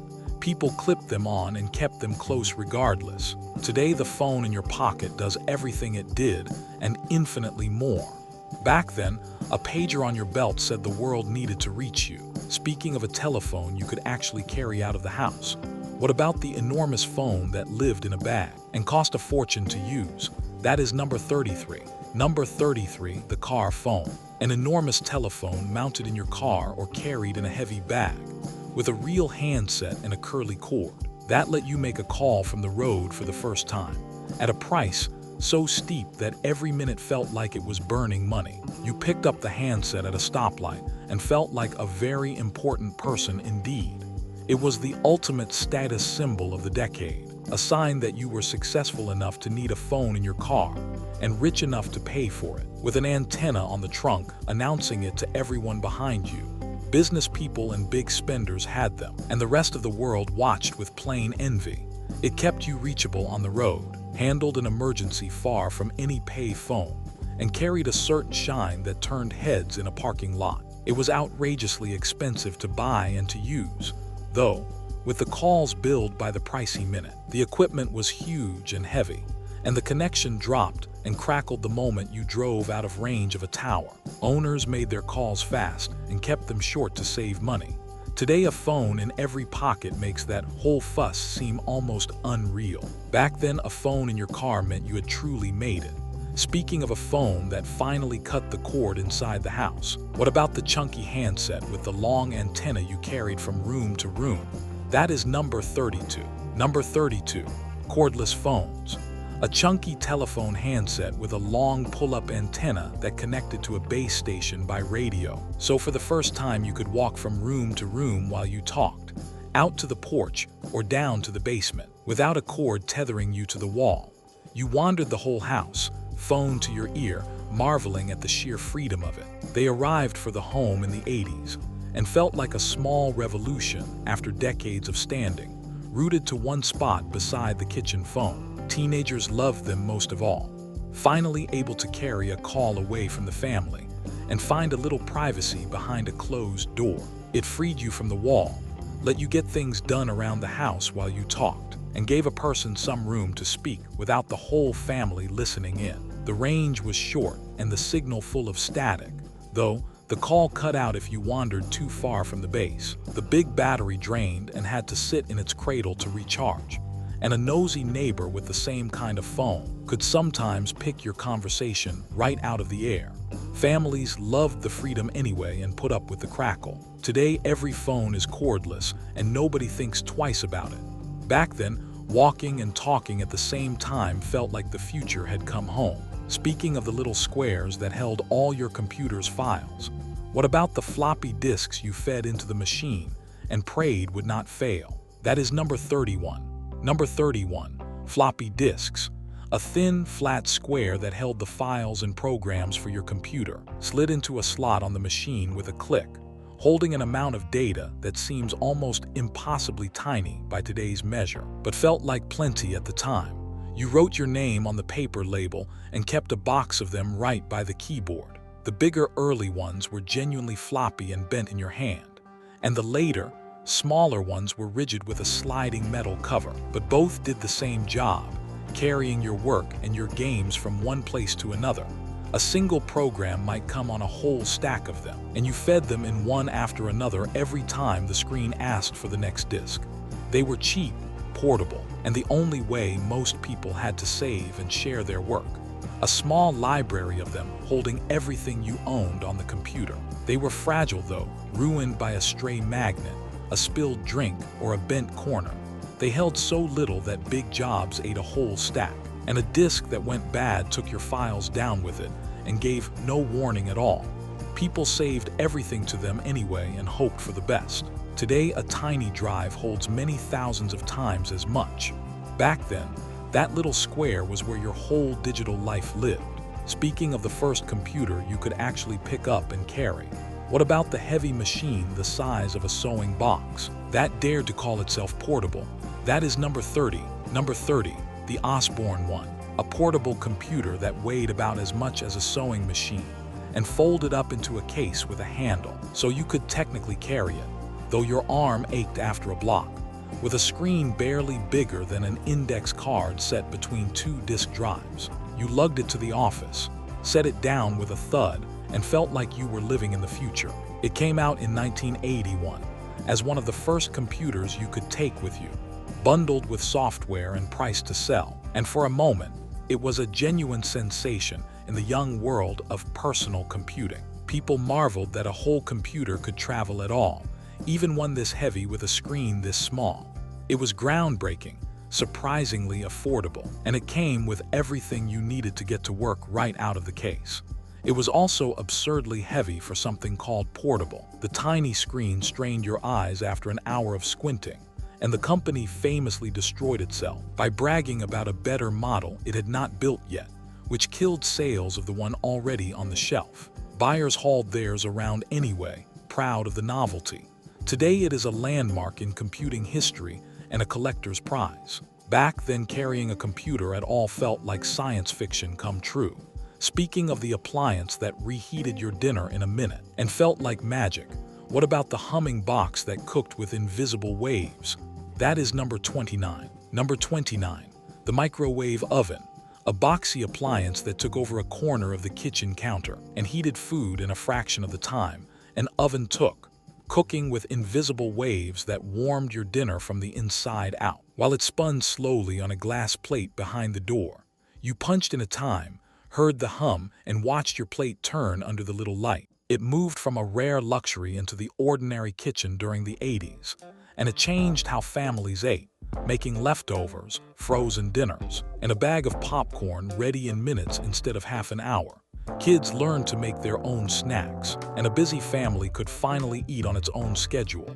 It was fast, convenient, and a little bit magic, cutting the work of a meal down to the push of a button and freeing up the stove for the rest. There was plenty of worry and mystery around it, too, with people fretting about the invisible waves and standing back from the door while it ran. It heated food unevenly, so one bite scorched your mouth, while the next was still cold, and it turned crisp things soft and rubbery in seconds. Families used it constantly regardless of the doubts. Today it sits in nearly every kitchen, taken completely for granted. Back then, reheating supper in 1 minute felt like a wonder of the age. Speaking of the bumpy white finish that covered the ceiling of nearly every room, what about the sprayed-on texture that hid every flaw overhead? That is number 28. Number 28, popcorn ceilings. A bumpy sprayed-on texture that covered the ceilings of nearly every home. A rough white coating full of little peaks and shadows that hid flaws in the drywall and softened the noise in a room. Without a lot of cost or effort, you lay on the floor as a kid and stared up at the strange lunar landscape of it. Builders sprayed it across ceilings for decades, and by the 80s, it was simply what a ceiling looked like. So common you never gave it a second thought, until the day you tried to change it. It went up fast, covered a multitude of sins in the plasterwork above, and cut down on echo in a room, all for very little money, which is exactly why it was everywhere you looked up. It was also a champion dust catcher that you could never truly clean. It crumbled and shed little flakes if you so much as brushed against it. And the older version sometimes hid asbestos, which turned a simple ceiling into a costly, careful job to remove years later. Homeowners lived under it happily enough for decades. Today people pay good money to scrape it off and smooth the ceiling flat again. Back then it was just the ceiling over your head, plain and normal. Speaking of the crinkly plastic that protected the good furniture, what about the clear vinyl cover that stuck to the backs of your legs every summer? That is number 27. Number 27, plastic couch covers. A sheet of clear, crinkly vinyl fitted right over the good sofa and armchairs, sealing the fabric underneath so it stayed perfect and pristine, protected from spills, stains, and the wear of everyday life. Saved for a company that somehow never quite came. You sat down, and the plastic crackled and stuck to the backs of your legs. It was a familiar sight in many a front room, especially in homes where the furniture was a real investment, and the family took quiet pride in keeping the sofa looking brand new for years and years. The good living room was for special occasions, and the plastic made sure it stayed ready for them. It genuinely protected the furniture,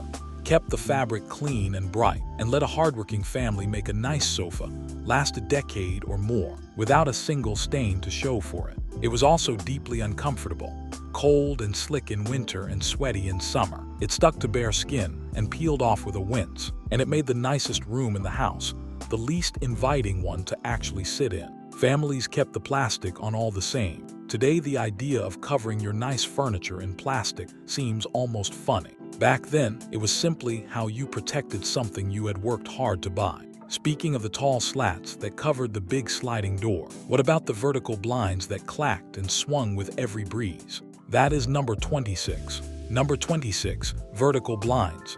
Long, narrow slats of fabric or stiff plastic that hung from a track along the top of a big window or a sliding glass door, turning with a twist of a wand to let in light or shut it out, and sliding open along the track to clear the doorway. You brushed past them and set the whole row clacking and swaying behind you. They covered the patio doors and picture windows of countless homes in the 80s, the go-to answer for a wide expanse of glass that ordinary curtains could never handle gracefully. They looked clean and modern, and they gave you control over the light and the view with a simple turn of the wand. They handled a large window or a sliding door with ease, adjusted from bright to shady in a second, and gave a room a sleek, up-to-date look.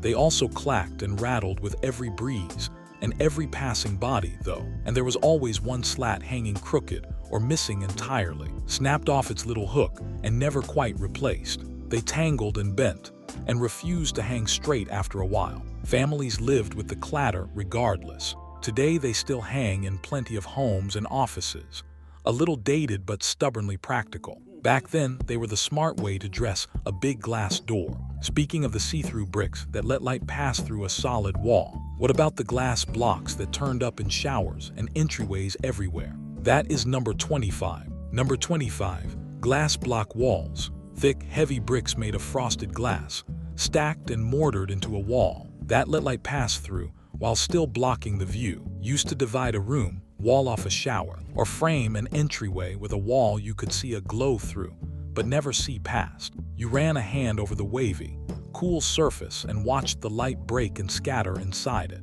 They became a hallmark of 80s design, showing up in homes, offices, and restaurants as a way to bring light deep into a space without giving up privacy, a signature look of the era, love for sleek surfaces and shine. A glass block shower wall or a curved block entry felt genuinely upscale at the time. They let daylight travel through a solid wall, gave real privacy while staying bright, and lent a room a polished, modern feel that plain drywall never could. They were also heavy and expensive to install, hard to change once the mortar had set, and quick to look dated as the years moved on and tastes shifted. The frosted glass showed every smudge and streak, too. Homeowners built them in proudly all the same. Today they are a clear marker of the decade, loved by some and dated to others. Back then, a glass block wall was the height of style. Speaking of the friendly bird that waddled across kitchens everywhere, what about the country goose with a blue ribbon tied around its neck?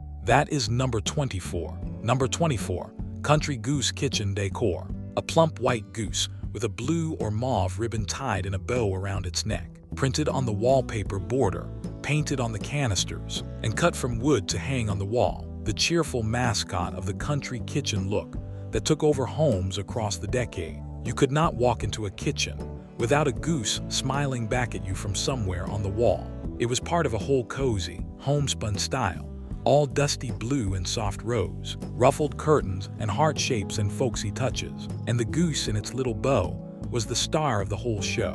Matching sets let you carry the goose from the wallpaper to the towels to the cookie jar. It was warm, homey, and comforting, an easy way to make a kitchen feel cozy and cared for, and the matching pieces made decorating a snap. It also went all in fast, with the same goose repeating on every surface, until it tipped from charming into a bit much. The country palette of blue and rose dated quickly, and the whole look grew so common that nearly every kitchen wore the same feathers. Homeowners loved their geese all the same. Today it is a fond and slightly funny memory of a very particular kitchen. Back then, a goose in a bow simply meant home. Speaking of the shiny squares that opened up a room by doubling it, what about the mirror tiles that covered an entire wall? That is number 23. Number 23, mirror tiles. Squares of mirror, sometimes veined with gold or smoked to a bronze tint, stuck one by one onto a wall to cover it in reflection, meant to make a small room feel bigger and brighter. By bouncing the light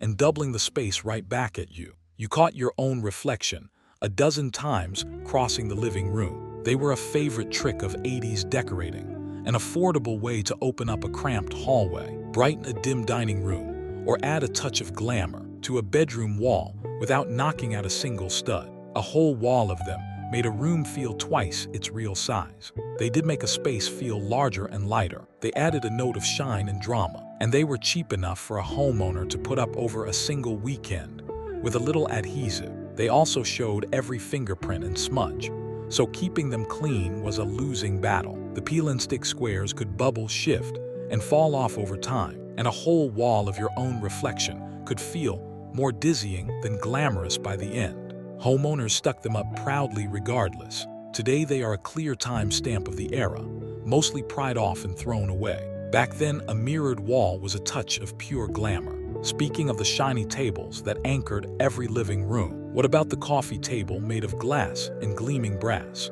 That is number 22. Number 22, brass and glass furniture. A coffee table or end table built from a sheet of glass, held in a frame of gleaming golden brass. The shiny centerpiece of a living room that wanted to look sleek and expensive, paired with brass lamps, brass picture frames, and brass fixtures until the whole room glinted. You set your drink down on the cool glass and watched the light catch the polished metal legs. It was a signature of 80s style, that combination of clear glass and bright brass, showing up in living rooms, dining rooms, and offices as the era's idea of clean, modern elegance. The see-through top made a room feel open, and the shine of the brass said money without ever shouting it. It looked airy and upscale. The glass kept a small room from feeling crowded, and the brass tied a whole room of matching accents together nicely. The glass top also showed every fingerprint, smudge, and water ring, so you were forever wiping it down. The brass tarnished and dulled and needed polishing to keep its gleam, and a glass corner at shin height found every passing leg in the house. Families kept polishing and wiping all the same. Today the look reads as pure period style, back in fashion here and there. Back then, a brass and glass table was the height of a tasteful room. Speaking of the exercise craze that put a whole workout on your television, what about the leotard-clad routine you sweated through in your own living room? That is number 21. Number 21, Jane Fonda workout tapes, an exercise routine you could do in your own living room, led by a movie star in a leotard and leg warmers, who counted out the moves and pushed you to feel the burn, played on your VCR so you could work out anytime you liked, without ever leaving the house. You pushed the coffee table aside, pressed play, and followed along right in front of the television. The first tape came out in 1982 and became one of the best-selling home videos of its day, turning the VCR into a piece of exercise equipment and bringing the aerobics craze straight into the home. Women across the country rolled out a towel in front of the TV and sweated along, day after day. It was affordable, private, and convenient, letting anyone exercise on their own schedule in their own space, without the cost or the crowd of a gym. The routines were tough and fast-paced, though, hard on the knees and the back for a beginner going full tilt. And the relentless encouragement to push through the pain was not always the wisest advice for a body just starting out. People pressed play and worked out anyway, again and again. Today, streaming workouts fill the very same role on every screen we own. Back then, a workout tape and a clear patch of carpet were all you needed to get started. Speaking of the dance fitness craze that packed the church basements and community halls, what about the workout that turned exercise into one big dance party? That is number 20. Number 20, Jazzercise. A workout that blended dance and aerobics into one high-energy routine set to upbeat music, led by an instructor at the front of a room full of people in leotards and headbands, all bouncing, kicking, and grapevining in time in a church basement or a community hall. You followed the steps, worked up a sweat, and hardly noticed you were exercising at all. It grew from a single instructor's idea into a franchise that spread across the country in the 80s, packing rented halls with mostly women who came to move to the music together a few nights a week. The dance made the workout fun, and the group made it social. It got people exercising who would never step into a gym. The music and the dancing made the time fly by, and the class turned a plain workout into a night out with friends and neighbors. The fast steps could trip up a newcomer, though. The high-impact bouncing was hard on the knees and the joints over time, and keeping up with a whole room of regulars who knew every move could leave a first-timer red-faced in the back row. People came back week after week anyway. Today, dance fitness classes still fill studios in every town, the idea alive and well. Back then, Jazzercise was a standing date with music, movement, and friends. Speaking of the home gym that promised big muscles from a machine in the garage, what about the sleek contraption that used rubber bands instead of iron weights? That is number 19. Number 19, Soliflex. A tall, sleek home exercise machine that built muscle using thick rubber bands instead of heavy iron weights, letting you press, pull, and lift in your own garage or spare room. Sold in ads that showed a chiseled model going through the moves in slow motion. You watched that commercial and were sure the same body was just one machine away.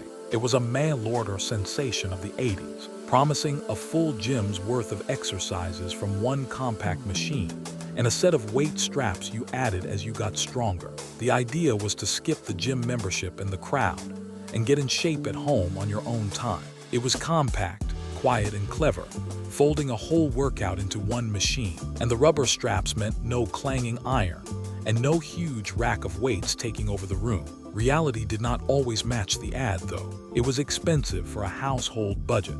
The rubber straps only went so far for someone chasing serious strength, and more than one Soliflex ended up as a very sturdy place to hang laundry once the motivation faded.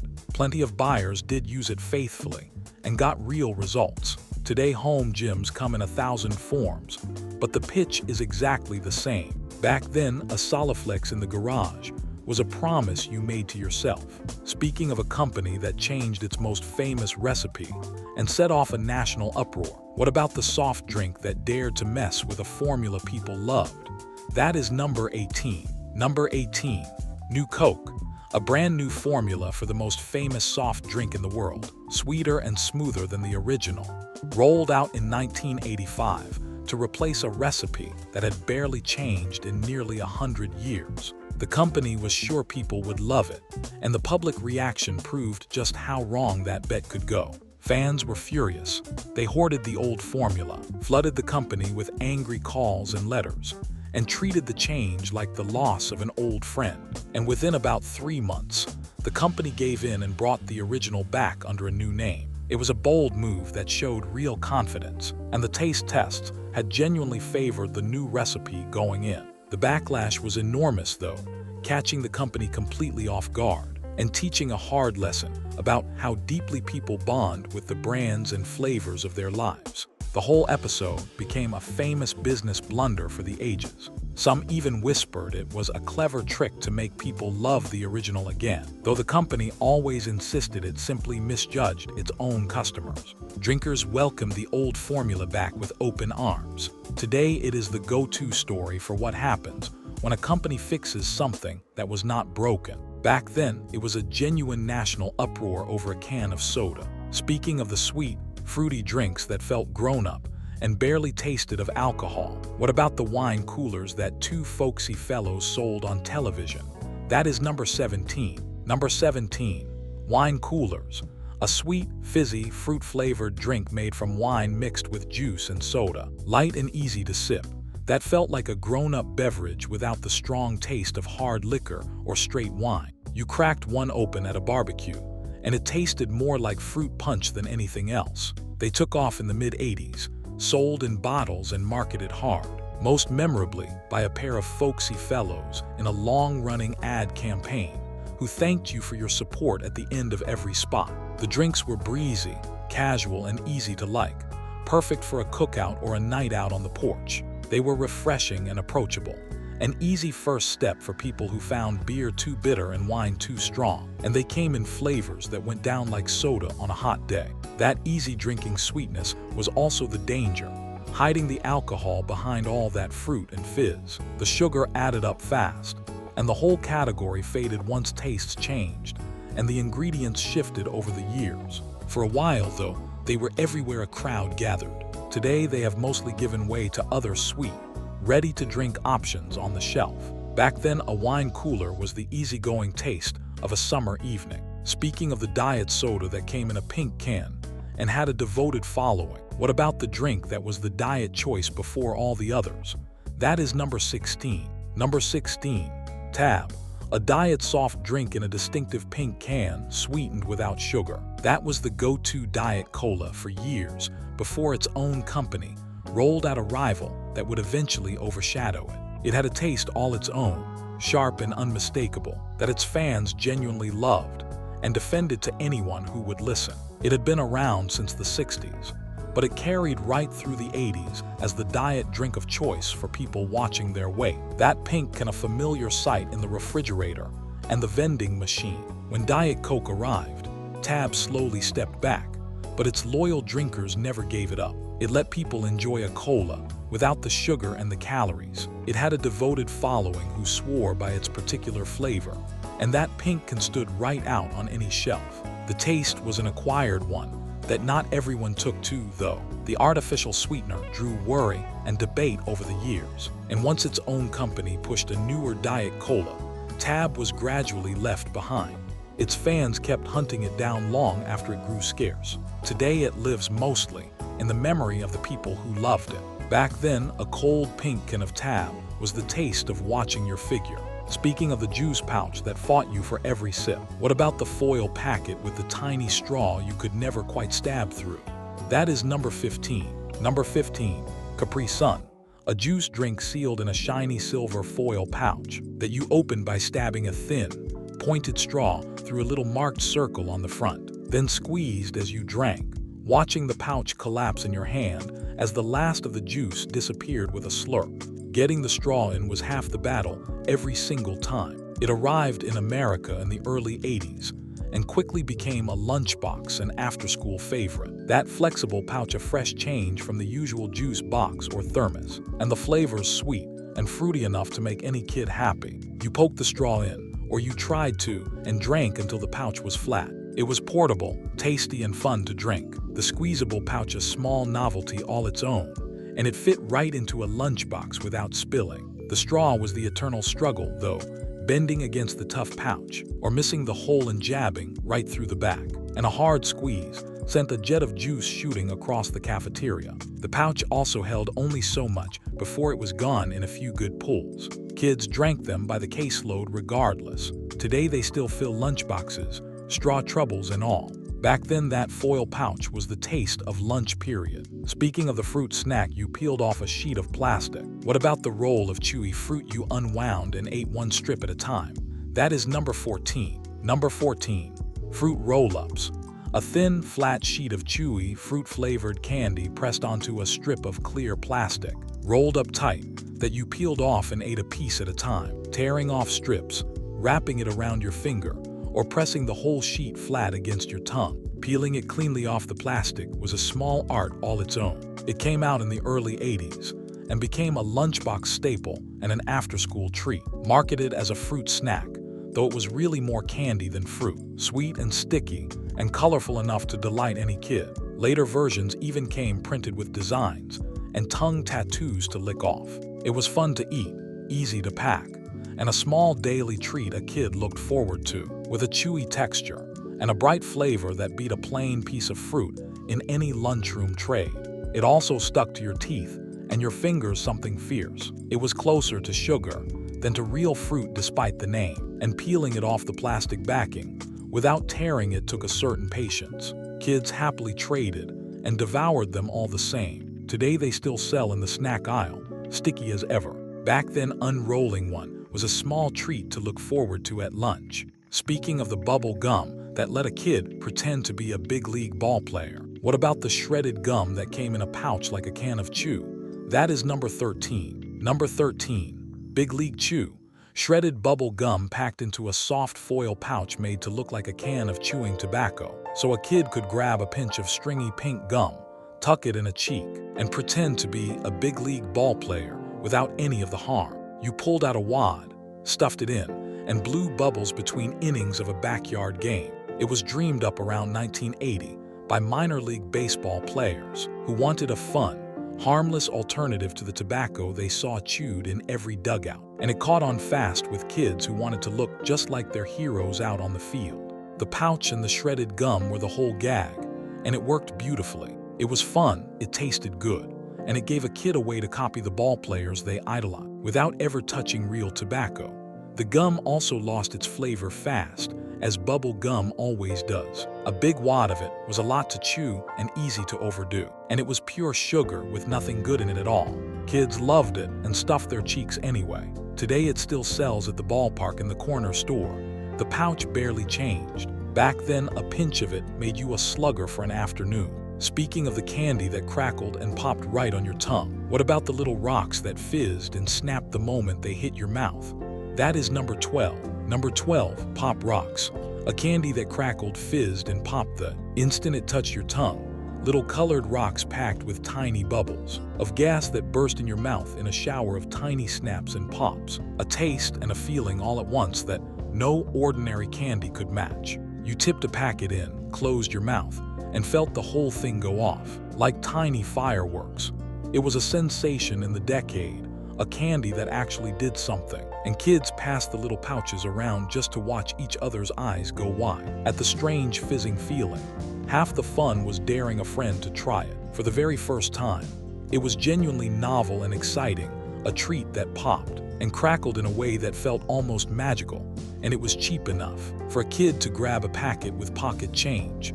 A wild rumor followed it everywhere, though, a schoolyard legend that mixing it with soda could make your stomach burst, which was never true but scared plenty of kids and parents all the same. The popping also faded in a few seconds, leaving just ordinary candy behind.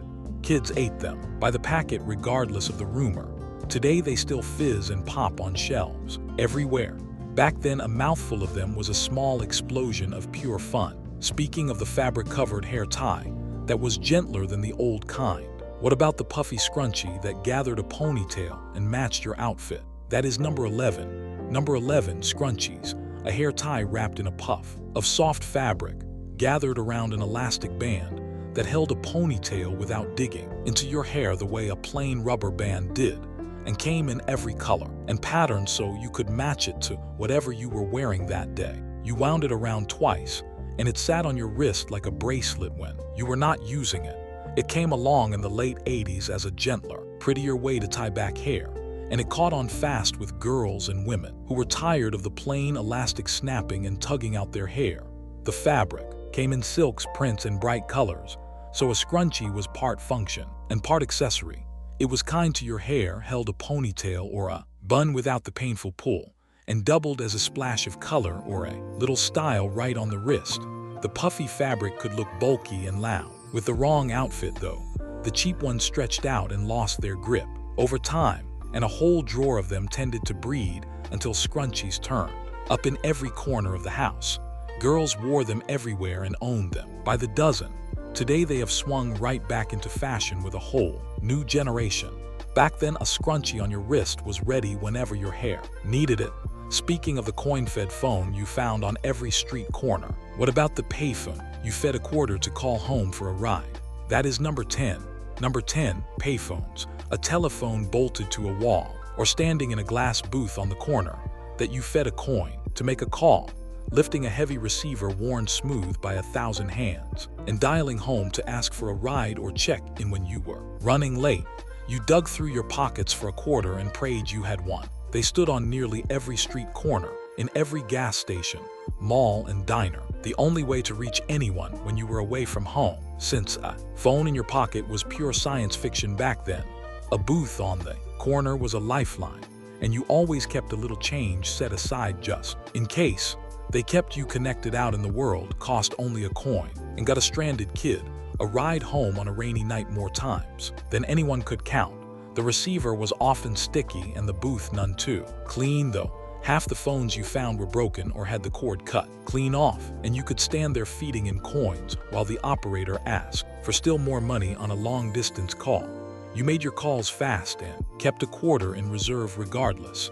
Today a phone rides in every pocket, and the booths are nearly all gone. Back then, a payphone and a spare quarter were how you found your way home. Speaking of the place you laced up wheels and rolled in circles under a spinning ball of light, what about the roller rink where the whole neighborhood spent its Friday nights?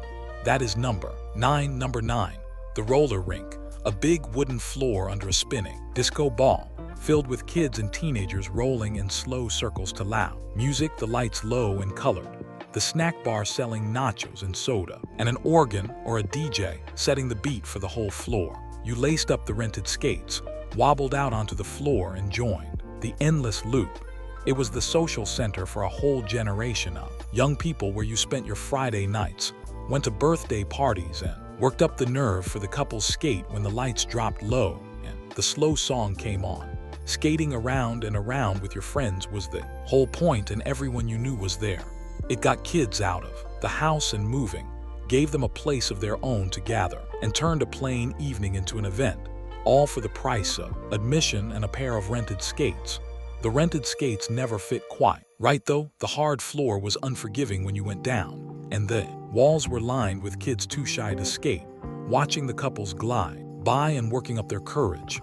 You skated your heart out anyway. Today, the rinks have mostly closed, a rare few still spinning. Back then, the roller rink was where the whole neighborhood came alive on a Friday night. Speaking of the place, you spent every Saturday wandering with your friends and a little money in your pocket. What about the enclosed shopping mall that was the center of it all? That is number 8, shopping mall. A vast enclosed world of shops under one roof, with a food court, a record store, an arcade, and splashing fountains, kept cool in summer and warm in winter, where you spent whole Saturdays wandering with your friends, a little money in your pocket, and no particular place you had to be. You walked the same loop past the same stores a dozen times and never got bored of it. It was the heart of teenage social life in the decade, the place you went to see and be seen, to shop, to eat a slice of pizza and a cinnamon roll, and to simply hang around for hours doing nothing in particular. Meeting your friends at the mall was the plan, and the mall was the destination all on its own. It gave young people a warm, safe place to gather, a whole day's worth of things to do, and a taste of freedom away from home under one giant roof. It could also swallow your whole allowance in a single afternoon. The crowds grew thick, and the security guards kept a close eye on any loitering teens, and hours could vanish there without you buying a single thing. You went back every weekend, regardless. Today, many of the old malls sit empty, hollowed out by the rise of shopping online. Back then, the mall was the center of the whole teenage world. Speaking of the Friday night ritual of picking out a movie to bring home, what about the video rental store with its wall of new releases? That is number 7, the VHS rental store. Shop lined floor to ceiling with videotapes to rent. Walls covered in movie boxes, a wall of new releases up front, and a clerk behind the counter where the whole family came on a Friday night to argue over what to bring home and watch together on the VCR. You walked the aisles reading the backs of the boxes, hoping the movie you wanted was still in. It was a weekend ritual for millions of families, the trip to the video store to pick out a movie or two, grab some candy and popcorn, and settle in for a night at home in front of the television. Finding an empty box on the shelf meant the last copy was already out, and you started the hunt all over again. It gave a family a night of entertainment for a few dollars, a huge choice of movies to browse, and a shared outing that turned into a shared evening on the couch. The good movies were always rented out when you got there, though. The late fees stung if you forgot to return a tape on time, and there was the unspoken rule stamped on every case to be kind and rewind before you brought it back. Families made the trip every Friday regardless. Today, streaming brings every movie to the couch, and the stores are nearly all gone. Back then, a trip to the video store started the whole weekend. Speaking of the dim, noisy room full of glowing machines and rolls of quarters, what about the video arcade where you chase the high score? That is number 6, the video arcade. A dim, loud room packed with tall arcade machines glowing in the dark, each one buzzing and beeping and blasting music, where you brought a pocket full of quarters and fed them in one at a time to games like Pac-Man, Donkey Kong, and Space Invaders, chasing a high score, and your initials at the top of the screen. You leaned into the machine, gripped the joystick, and blocked out the whole world around you. It was where kids and teens gathered to play the games that were far better than anything you could get at home, standing shoulder to shoulder, watching the best players work, and waiting your turn with a quarter set on the machine to claim next game. The arcade was loud, bright, and alive, and everyone was there. It offered games you could not play anywhere else, a place to hang out with friends, and the pure thrill of getting your initials onto the high score list for everyone to see. It also ate quarters as fast as you could feed them in. A hard game could end your turn in a minute flat, and the arcades themselves sometimes drew a rough crowd that made parents wary. Kids scraped together their quarters and went anyway. Today the machines mostly live in memory, with a few arcades hanging on. Back then, the arcade was where you spent your quarters and made your name. Speaking of the one telephone the whole family shared, what about the kitchen phone with the long, curly cord stretched around the corner? That is number 5. Number 5, the family phone with the long cord, a single telephone mounted on the kitchen wall, shared by the whole family. With a curly cord you could stretch around the corner and down the hall as far as it would go, straining for a scrap of privacy, while you whispered to a friend with the family just a room away. You stretched that cord to its limit and pressed yourself into the pantry doorway to talk. It was the one phone the whole household shared, and it ran the social life of a family, with everyone waiting their turn. No way to know who was calling before you picked up, and a busy signal if someone else was already on the line. You learned to keep your calls short because someone was always waiting on you. It kept a family connected to the whole world through one shared line, taught kids to take a message and mind their manners on the phone, and gathered the household around a single spot for its news, good and bad. There was no privacy to speak of, though, with a sister listening from the next room and a parent tapping a watch. A long call tied up the only line, so no one else could call in or out, and stretching that cord too far eventually wore it right out. Families shared that one phone regardless. Today everyone carries their own phone and their own private line. Back then, the family phone and its long cord were where every conversation happened. Speaking of the one morning all week that belonged entirely to kids, what about the Saturday morning cartoons you woke up early for in your pajamas? That is number 4. Number 4, Saturday morning cartoons.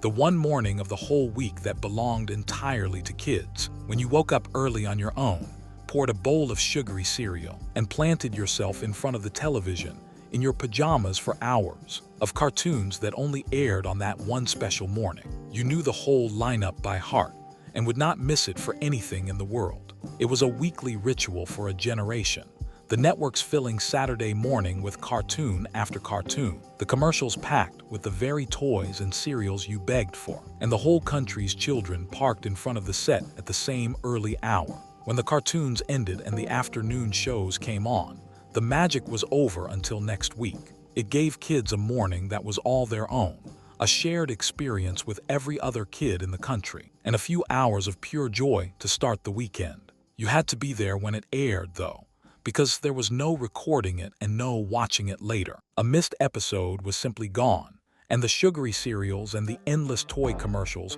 were selling to you the entire time. Kids woke up early and watched regardless.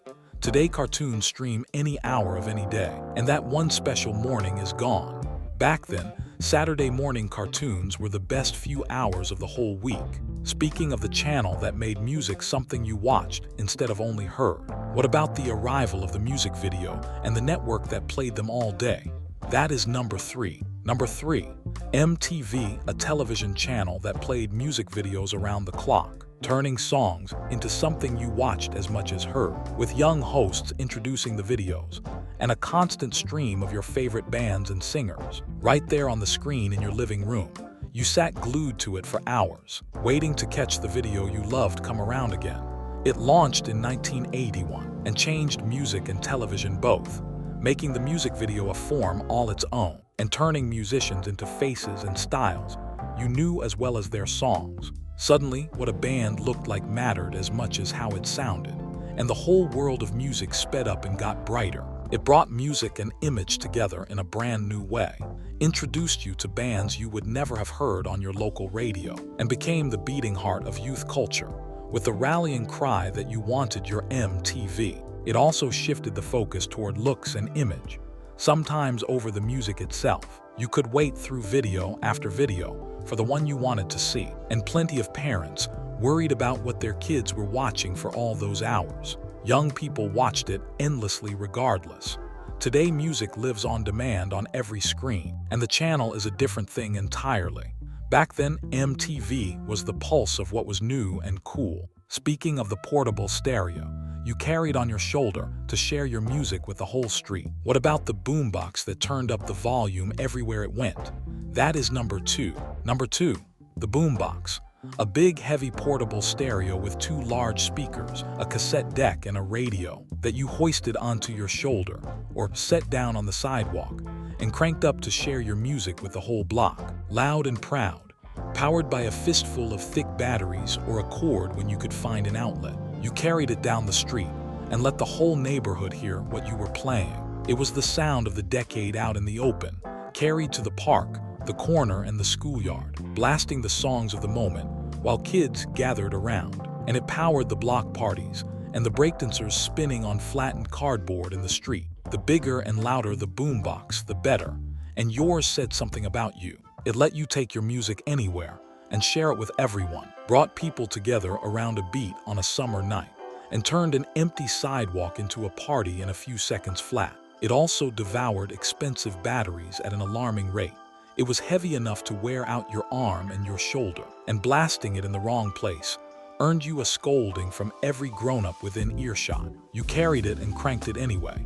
Today, a tiny speaker or a phone fits the same music in your palm. Back then, a boombox on your shoulder was music you could share with the world. Speaking of the most personal thing you could make from that very same music, the tape you recorded with your own hands for someone you loved. That is number 1, the mixtape. Number 1, the mixtape, a cassette tape you filled one song at a time, sitting by the radio with your finger poised over the record button, waiting for a favorite song to come on so you could catch it, then choosing and ordering every track by hand to make a tape that was yours alone, or a gift for someone you cared about. You hovered over that button for hours, and the joy of catching a song clean from the very first note was a small victory all its own. Making a mixtape was a labor of hours, patience spent recording off the radio or dubbing from your own tapes, arranging the songs into the perfect order, then writing out the track list in your neatest hand on the little paper card, and decorating the case. A tape made for a friend or a sweetheart said what you could not always find the words to say out loud. It let you share the music you loved, put your own heart into something you made with your own hands, and hand a person a gift that no store could ever sell, one song at a time. It took real patience, and the radio host always seemed to talk right over the opening of the song and ruin the tape. So you waited and tried again. The little imperfections were part of it, the click of the button, the fade that came a beat too soon, the voice bleeding into the intro. None of that mattered, because someone had sat there and made this just for you. When you handed over a mixtape, you were handing over hours of your time and a piece of yourself. And when you got one, you knew that somebody had thought of you with every single song they chose. That is what all of this comes back to in the end. These trends and gadgets and fads were never really about the plastic and the neon and the noise. They were about the people you shared them with, the friends on the roller rink floor, the family crowded around one television, the person you made a tape for on a quiet afternoon. If one of these memories brought a face or a feeling back to you, share it in the comments and tell us which one, and tell us the story that goes with it. If this walk back through the 1980s meant something to you, give it a like so more people can find it, and subscribe so we can keep taking these journeys back together. Thank you for spending this time remembering with us.